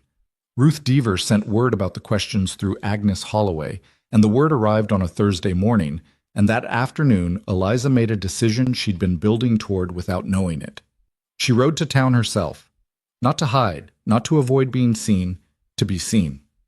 She went to the general store and bought 3 things she needed and 1 she didn't, and she spoke to Pettigrew with the easy friendliness of a woman who has nothing to conceal, and she passed the bank and the sheriff's office and the Morrison Hotel, and she let Crow's watchers see that she was present and untroubled. And on her way out of town, she stopped at the land office, and she pulled the public deed records for Crow's 3 ridge parcels, and she read the descriptions carefully, and she took notes. The deeds described the parcels as purchased for agricultural development and range management. The acquisition dates were exactly what Margaret had noted. And there was one additional detail she hadn't had before: a recorded water rights claim filed 2 months after the land purchase that gave Crow's parcels priority access to the ridge drainage. Not the water downstream, just the ridge. But the filing told her something important. Someone had thought carefully about water rights before any lie went into any creek. This was not a crime of opportunity. This had been planned from the beginning. She rode home with the notes in her coat, and the particular cold clarity that comes when a picture you've been building from pieces finally closes into itself, and you can see the whole shape of it. She was a mile from the ranch when she smelled it. Smoke. Not wood smoke, not the kitchen fire or the lamp oil smell of evening. Something larger, something wrong. She put her heels to the mare and rode. The barn was on fire. Not the house, not yet. But the barn was going hard, the dry October wood catching the way wood does when it's been helped to catch. Orange light spilling into the early dark, and she could hear the cattle screaming from the south pasture where they'd fortunately been all day, and she could see Thomas and Jace with bucket lines from the well working the perimeter, trying to keep it from the house.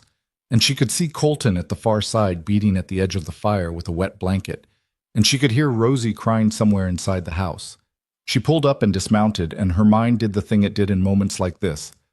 Went very fast and very still at the same time, sorting what mattered in what order. The house. The children. The documents. "Jace!" she called. He looked up. "Is everyone out of the house?" "Clara's got Rosie and Hank. Thomas is here," Thomas said, appearing from the water line. "We've been keeping the sparks off the roof." "Good. Keep doing it." She tied the mare to the fence post and ran to the house. Clara was in the front room with Rosie on her lap and Hank pressed against her side, all 3 of them watching the fire through the window with faces that were holding together through an act of will. "Everyone's all right?" Eliza asked. "We're all right," Clara said. Her voice was even. "Barely. Stay in here. Keep away from the windows on the east side." She went to her room. The ledger was where she'd left it. The documents, originals, the freight receipt, Margaret's notes, were in the tin box under the floorboard under her cot, which she'd put there after Crow's visit. She pulled up the board, pulled out the tin box, tucked it inside her coat. She went back outside. The barn was lost. She knew it by the time she got out. The roof was already going, the walls folding inward, and there was nothing to be done for it except what the boys were doing, keeping the ember spray off the house roof with water and beating. Colton came around the burning wall and his face was black with smoke, and his eyebrows were singed, and he looked at her with a look that was asking something without words. "Children are fine," she said. "House is holding." He nodded. He looked at the barn. Something moved across his face. Not just the loss of the building, but the weight of what the loss meant. The tack. The winter feed stores they'd managed to put by. The tools. 2 good workhorses that, thank God, had been in the pasture. "He did this," Colton said. Not a question. "He did this," she said.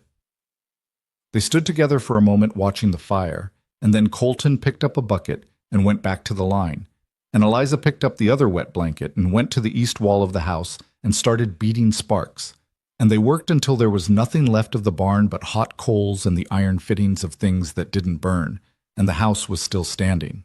At some point in the middle of it, Jace appeared at her elbow and worked beside her without a word, beating sparks from the porch railing, and when she glanced at his face in the firelight, she saw something there that was not a boy's face at all anymore. The fire burned down toward midnight.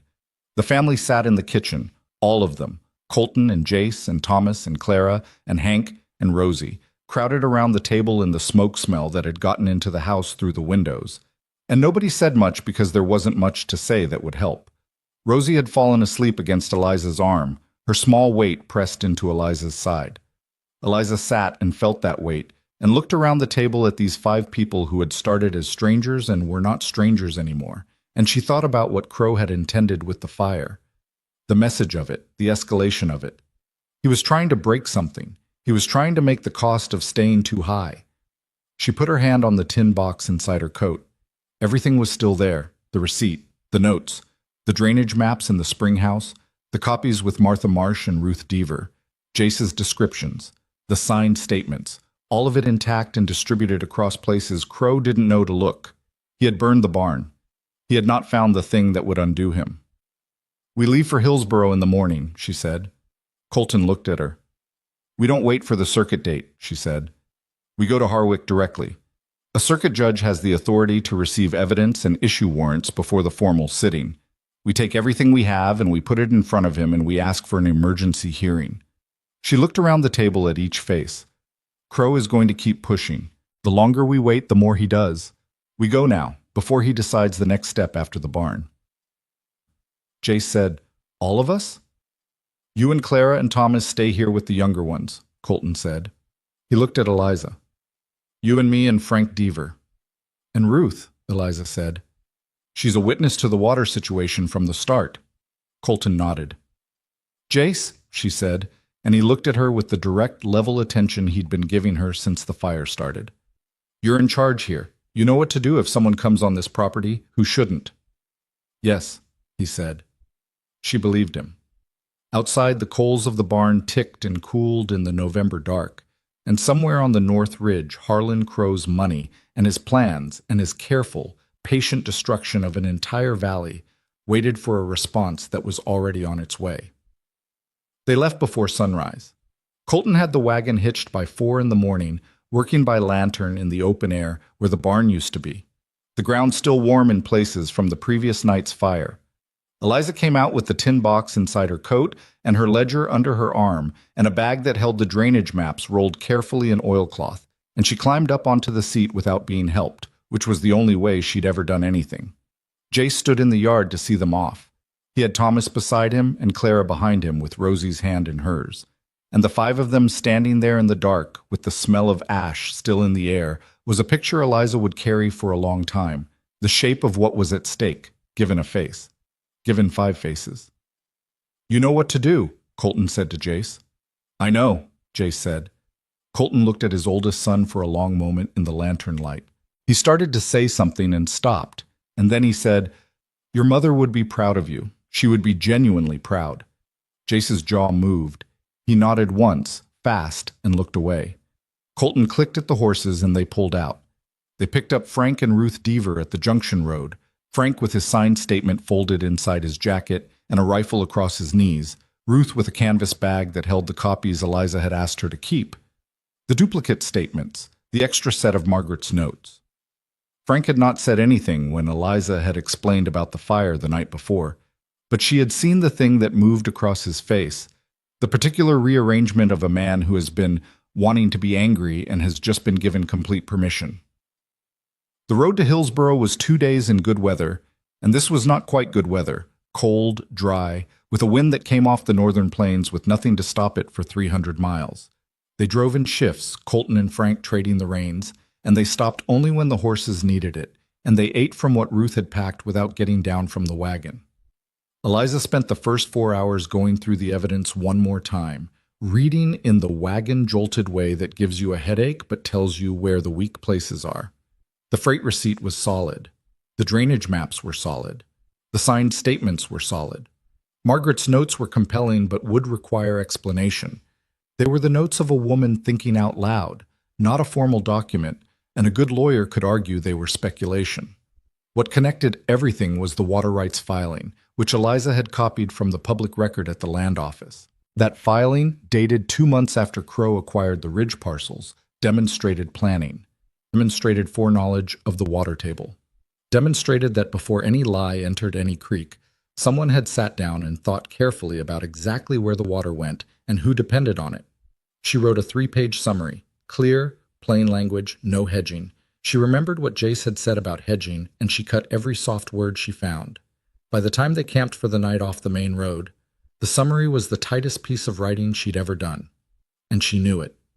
Ruth sat with her by the small fire after the men had taken the first watch, 2 women in blankets with the wide Texas night above them. "Are you scared?" Ruth asked. Eliza thought about the honest answer. "Yes," she said. "Not of Crow. Of this not being enough. of putting everything we have in front of a judge and having it not be enough. Ruth looked at the fire. Margaret thought it would be enough when she was gathering it. Margaret didn't get to find out. No, Ruth said quietly. She didn't. They sat with that for a while. Then Ruth said, "What happens to your family if this goes wrong?" Eliza understood the "your family" in that sentence and what it meant that Ruth had used it. "The same thing that happens to every family in the valley," she said. "Crow wins. People sell.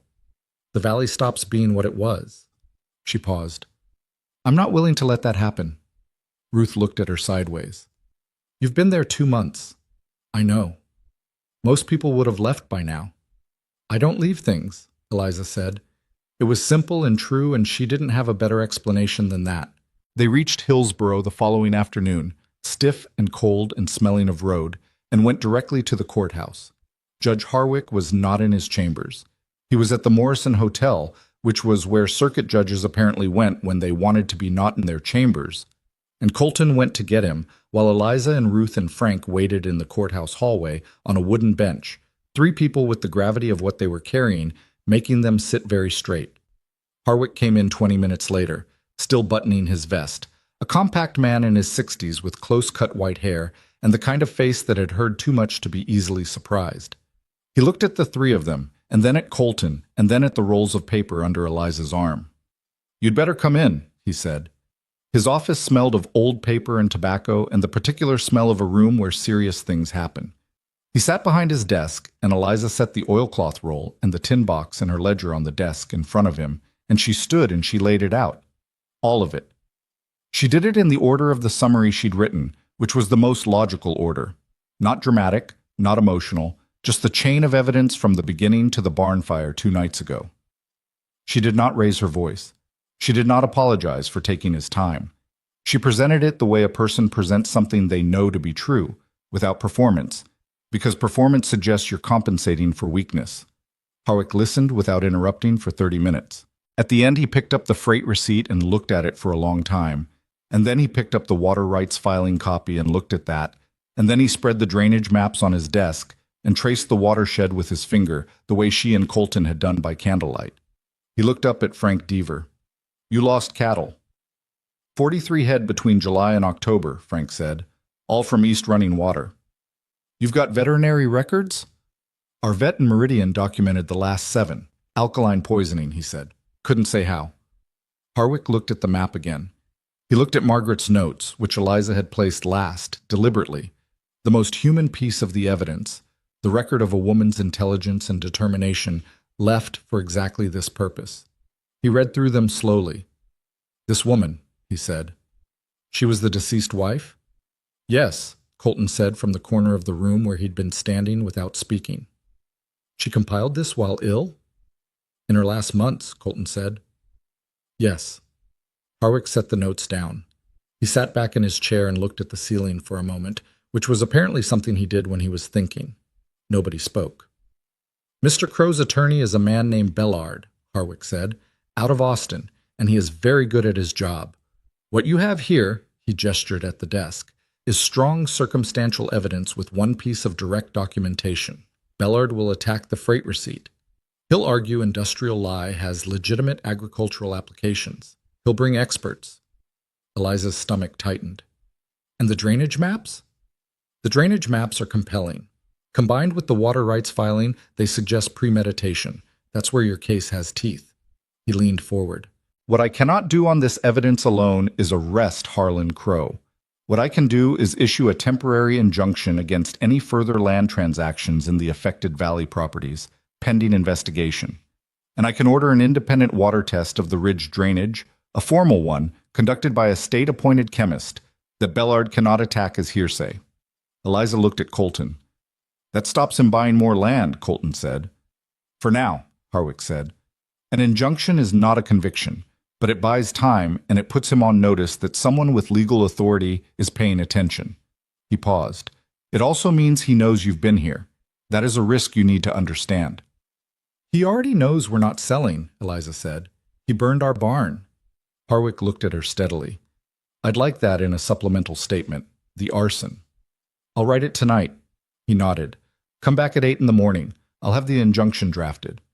He stood, which meant the meeting was over, and then he stopped and looked at the desk covered in documents, the maps, the receipt, the notes in Margaret Voss's urgent handwriting, and something moved across his face that was not strictly professional.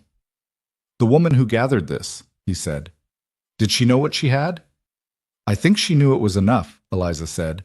She just didn't have enough time. Harwick was quiet for a moment. Well, he said, she had enough time to get it to the right place. They spent the night at the Hillsborough boarding house, the four of them in 2 rooms, and Eliza wrote the supplemental arson statement by lamp at the small desk in her room and then lay on the bed without sleeping for several hours, running through every way the next weeks could go wrong. There were many. She ran through them methodically and thought about each one and what the response to it would be, which was not comforting exactly, but was better than lying there just being afraid. She thought about her father. She thought about that morning in the yard, the cattle, the way he'd counted without looking at her. She had not thought about him much since arriving at the Voss ranch. There had been too much else. But in the quiet of the boarding house in Hillsborough, she thought about what it meant that a man could look at his own daughter and see only an asset to be liquidated. She thought, I am not an asset. I am not a liability. I am a person who does what needs doing, and I have been that person my whole life. And it cost my family nothing, and the Voss ranch everything it has gained in the last 2 months. And the difference is not about me. The difference is about who was willing to see what was in front of them. That was the thing she would carry from this, she thought. Not anger at Silas. She had spent most of her anger on that particular subject years ago, and there was not much left. Just the clear-eyed understanding that a person's worth is not assigned. It is demonstrated. And it takes a certain kind of eyes to see a demonstration when it happens. Colton had those eyes, flawed and grief-worn and still learning how to use them, but he had them. She fell asleep around 3 and woke at 6 feeling like herself, which was all she asked. The injunction was ready at 8. Harwick had also drafted orders for the state chemist, which would take 2 weeks to execute. A man would be sent to take water samples from the ridge drainage and the affected downstream creeks, with the results to be submitted directly to the court. Harwick was precise and thorough, and when he handed over the injunction documents, he said, "This will be served to Crow by the county marshal today. Not Nolan, the county marshal from this jurisdiction. I want you to understand that." "Thank you," Eliza said. "Don't thank me yet," he said.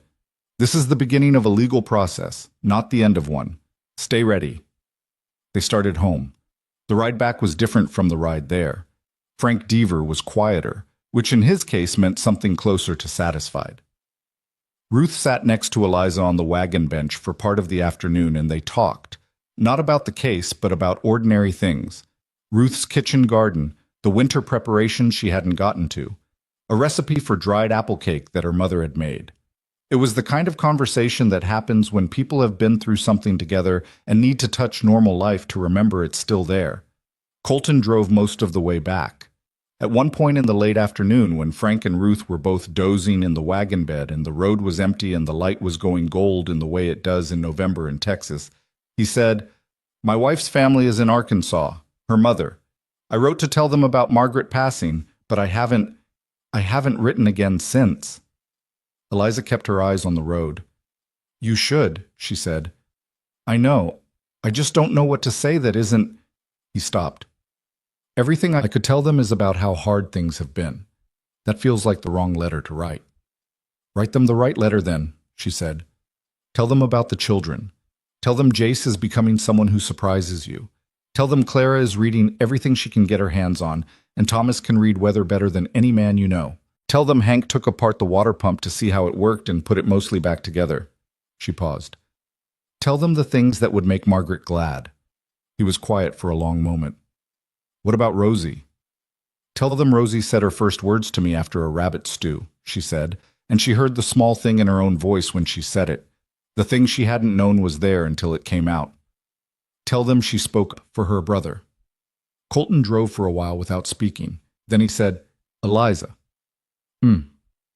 "I want to say something, and I don't know how to say it without it coming out wrong." "Try anyway." He was quiet for another moment, organizing the words with the care of a man who doesn't have many of them.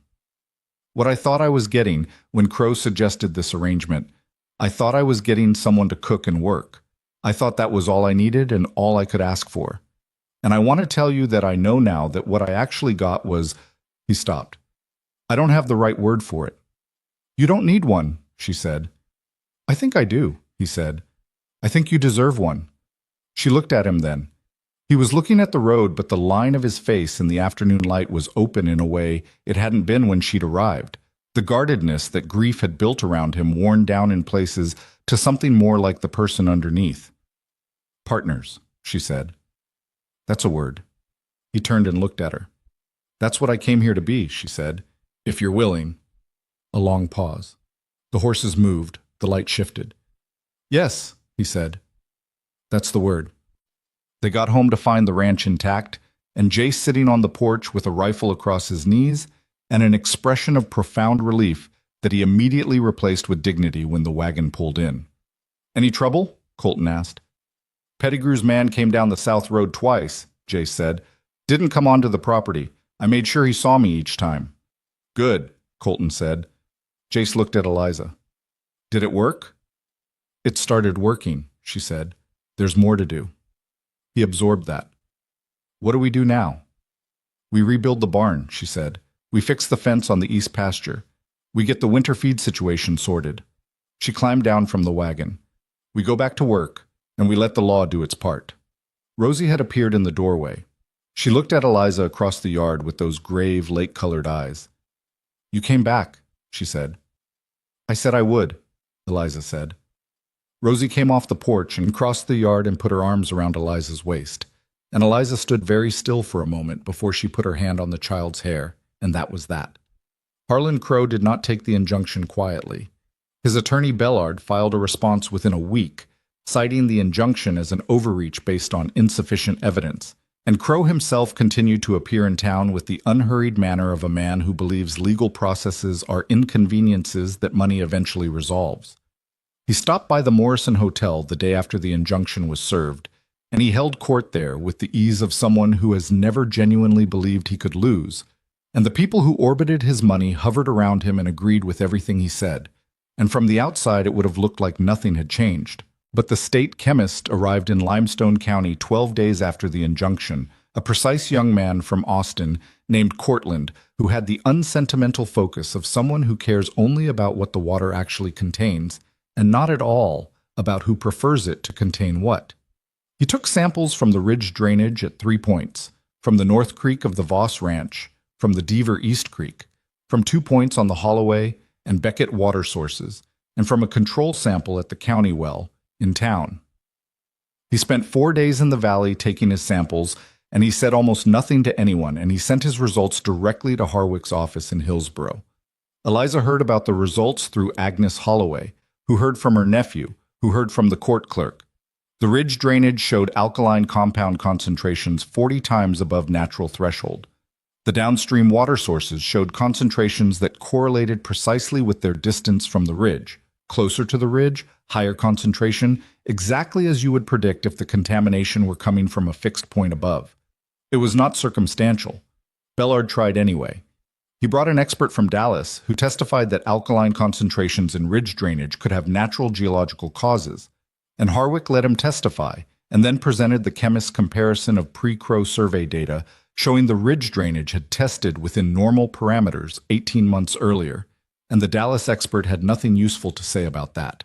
Eliza was in Hillsboro for the preliminary hearing, sitting in the back of the small courtroom with Colton on one side and Ruth Deaver on the other, watching the thing she had been building for 2 months be tested against a powerful man's lawyers and money and connections. It was not comfortable. Bellard was as good as Harwick had said, and there were moments when she felt the ground shift under the case, when some line of questioning opened a gap she hadn't anticipated, and she sat there making herself stay still and not react. But the freight receipt held. The drainage maps held. And when Harwick entered Margaret's notes into the record, over Bellard's objection, sustained then overruled, and read aloud the line about the March deadline overheard by a dead woman who had been sick and still paying attention, the courtroom went very quiet. Crow, sitting at the defense table with his good coat and his easy posture, went still in a way that was different from his usual stillness. The still of a man who has just heard the sound of the thing underneath him starting to give way. Harwick did not render a verdict that day. What he rendered was a finding of probable cause, which meant a full trial would be scheduled, which meant Crow's injunction became permanent pending trial, which meant no land purchases, no foreclosures, no forced sales in Blackthorn Valley for the foreseeable future. He also referred the matter of the cattle theft. Jace's descriptions matched two men in Crow's known employ, to the county marshal for investigation, bypassing Sheriff Nolan entirely. It was not a complete victory. Eliza had understood going in that a complete victory was not what a preliminary hearing could give you, but it was the door opening, and beyond the door was a room she intended to walk all the way through. Crow's operation in the valley did not survive the wait for trial. The mechanism was not dramatic. It was the slow withdrawal of the kind of cooperation that powerful men depend on without knowing they depend on it. The store clerk who stops extending credit, the banker who stops returning calls, the business associate who suddenly has a conflict of interest in being seen at Crow's dinner table. When a man's power is built on the assumption that it cannot be challenged, the first serious challenge does more damage than the size of the challenge would suggest, because everyone watching recalibrates what is possible. Two of Crow's ranch hands came forward to the county marshal in February, separately and for different reasons, and what they described in their statements filled the last gaps in the case. The specific methodology of the lie distribution, the timeline, the instructions that had come from Crow directly, documented in a way that left Bellard with nothing useful to stand behind. Harlan Crow was convicted at trial in March.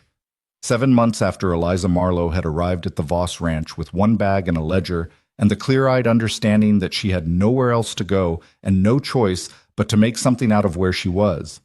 The conviction covered criminal conspiracy, destruction of property, and the unlawful taking of livestock. He was sentenced to 6 years in the state penitentiary, and his properties in Blackthorn Valley were liquidated by court order, with the proceeds distributed to the families whose losses were documented in the trial record. It was not everything those families had lost. It never is, when the accounting is done in money. You cannot give back the cattle, cannot give back the months of fear and uncertainty, cannot give back the woman who died in March with her notes hidden in a secret compartment and her questions still unanswered. But it was justice, which is not the same as restoration, but is the closest thing the living can get. Eliza heard the verdict in the courtroom in Hillsborough, with Colton's hand covering hers on the bench between them. Not a romantic gesture, not a signal of anything except that two people who have been through something large are sometimes moved to touch, the way you reach for a fence post when the ground tips. She did not cry. She had not cried in front of anyone in longer than she could remember, and she was not going to start in a courtroom in Hillsborough. But when they walked out into the March daylight, she stopped on the courthouse steps and stood there for a moment with the sun on her face, and she let herself feel the full size of it.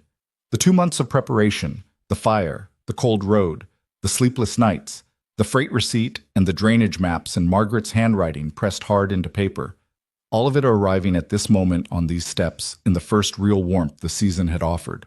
Colton stood beside her and said nothing, which was the right thing.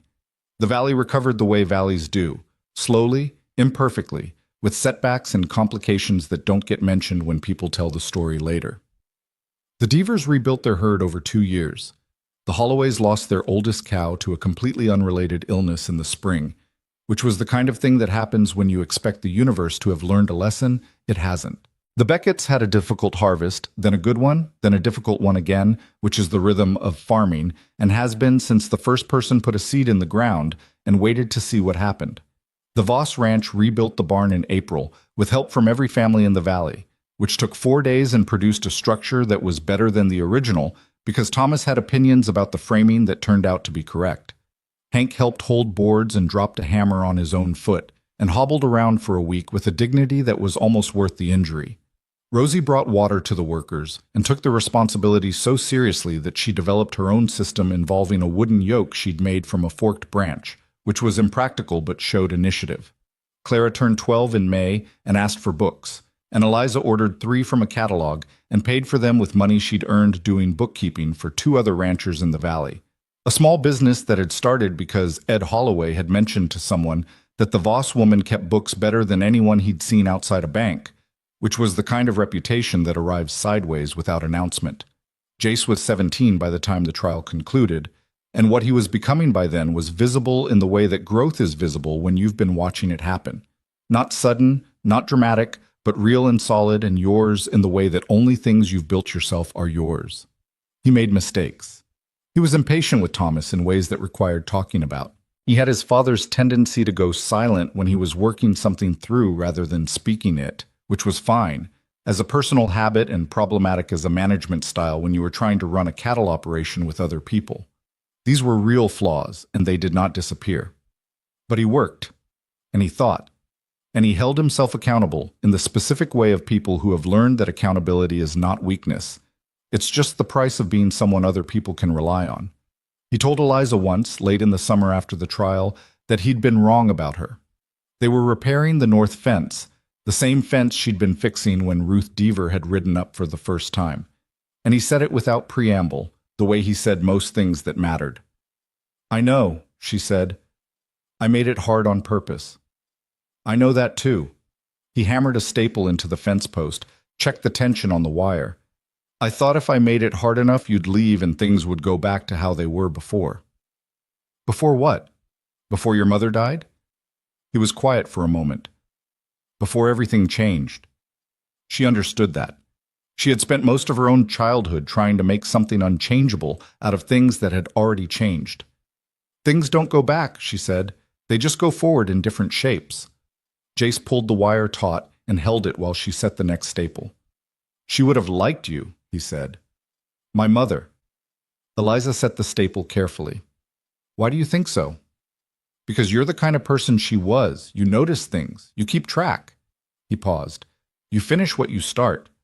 She could not think of anything to say that would be adequate, so she said nothing, and they worked the rest of the fence line in the comfortable silence of two people who don't need to fill the space between them. Silas Marlowe wrote her a letter in July. She received it through the postal relay, and she opened it in her room and she read it, and it said what she supposed she had expected it to say, that he'd heard about the trial, that he was glad she'd come through it well, that the Marlowe farm was doing better now, and perhaps someday she might come and visit. It was the letter of a man who is not going to apologize because he doesn't believe he did anything wrong, and has worked out a story in which his choices were reasonable, and wants his daughter back, not because he has reconsidered his assessment of her, but because her proximity has become valuable in a new way. She wrote back. She told him she was glad the farm was doing better. She told him about the ranch and the children and the valley. She did not go back to visit that year or the year after that, because she was building something, and you do not step away from the thing you are building every time someone calls. But she did not close the door entirely, because she had learned, was still learning, that the people who fail you are very rarely the whole story of who they are, and the accounting of a life is complicated, and she was not willing to reduce her father to the worst thing he had ever done to her, any more than she was willing to be reduced to the worst thing that had ever been done to her. That was harder than any of the rest of it, actually. Harder than the evidence and the trial and the barn fire. The continuing decision not to let her history make her smaller than she was. She did not always succeed at that. There were days when the old diminishment came back, when she heard her father's voice in her own head doing its arithmetic, assigning her worth by some external measure she didn't meet. Those days she worked harder, not as punishment, but because the physical reality of what her hands could do was a very effective argument against the voice. Colton knew about those days eventually, not because she told him directly, but because she told him the shape of them over time, in the sideways way that people who have both been damaged tell each other things, through what they said about other subjects, through the things they referenced and the things they avoided. He did not try to fix her on those days. He had enough sense for that. He was also not above telling her when she was being harder on herself than the evidence warranted, which was the right kind of partner to be.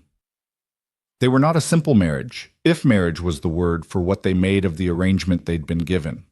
They were two damaged, practical, stubborn people trying to build something that would last, and they disagreed about things, and they had to learn each other the slow way because there was no shortcut, and there were evenings when the silence between them was not comfortable but strained, when one of them had said the wrong thing, and the other had received it wrong, and the repair took longer than it should have. But there were also evenings when the silence was exactly right, when they sat at the kitchen table with the lamp between them and the children's sounds from the back of the house, and the particular piece of a place that has been fought for and won and is still, for now, yours. Eliza thought sometimes about what Margaret Voss had known, and what she'd done with it, and what it had cost her. She thought about the freight receipt hidden in the oilskin in the apple box, waiting for someone with enough time and enough fight left in them to find it. She thought about the terrible faith of that, hiding something you might not live to use and trusting the future to be equal to the task. She did not consider herself to be the answer to Margaret's faith. She was just the person who had come along at the right moment with the right skills and the right irreplaceable lack of options. That was what she thought when she was thinking straight. When she was not thinking straight, sometimes she thought that maybe the universe, whatever it was, had a sense of sequencing, that it put the right people in the right places not because it cared exactly, but because the pieces that fit together sometimes find each other if enough time passes. She could not prove that. She had no receipt for it, no drainage map. It was not the kind of thing that went in a ledger, but she thought it sometimes on the good evenings when the children were in bed and the lamp was burning low and the Texas night was full of stars that burned without caring what burned beneath them, and beside her the man who had been given to her as a transaction was instead her chosen person, imperfect and real and present in the particular way that only the people who have stayed are present. She opened the ledger one of those nights, and she looked at the first entry she'd made, that night on the wagon when she'd sat on her cot for 30 seconds, and then got up because there was work to do. She read through the pages, all of them, the fence inventory, the water notes, the Margaret entries, the meeting records, the evidence catalog, the supplemental arson statement, the verdict date in March. The last entry she'd made was 2 days after the verdict. It read, "North fence complete, south pasture good, water clean." She looked at those 3 sentences for a long time. Then she picked up the pencil, and underneath them she wrote a fourth. "Still here." She closed the ledger and put it on the windowsill and blew out the lamp, and in the dark the ranch breathed around her. The cattle and the repaired barn, and the kitchen garden coming back, and the 5 children sleeping their different sleeps, and the man down the hall who had said the word partners on a cold road in November, and meant it, and Eliza Marlowe, who had been traded for cattle and had expected nothing, and had built everything, sat in the dark and felt the full, complicated, unfinished, irreplaceable weight of a life that was hers. Not assigned, not inherited, not bargained for. Built. One day at a time, one fence post at a time, one child fed and one debt paid, and one piece of evidence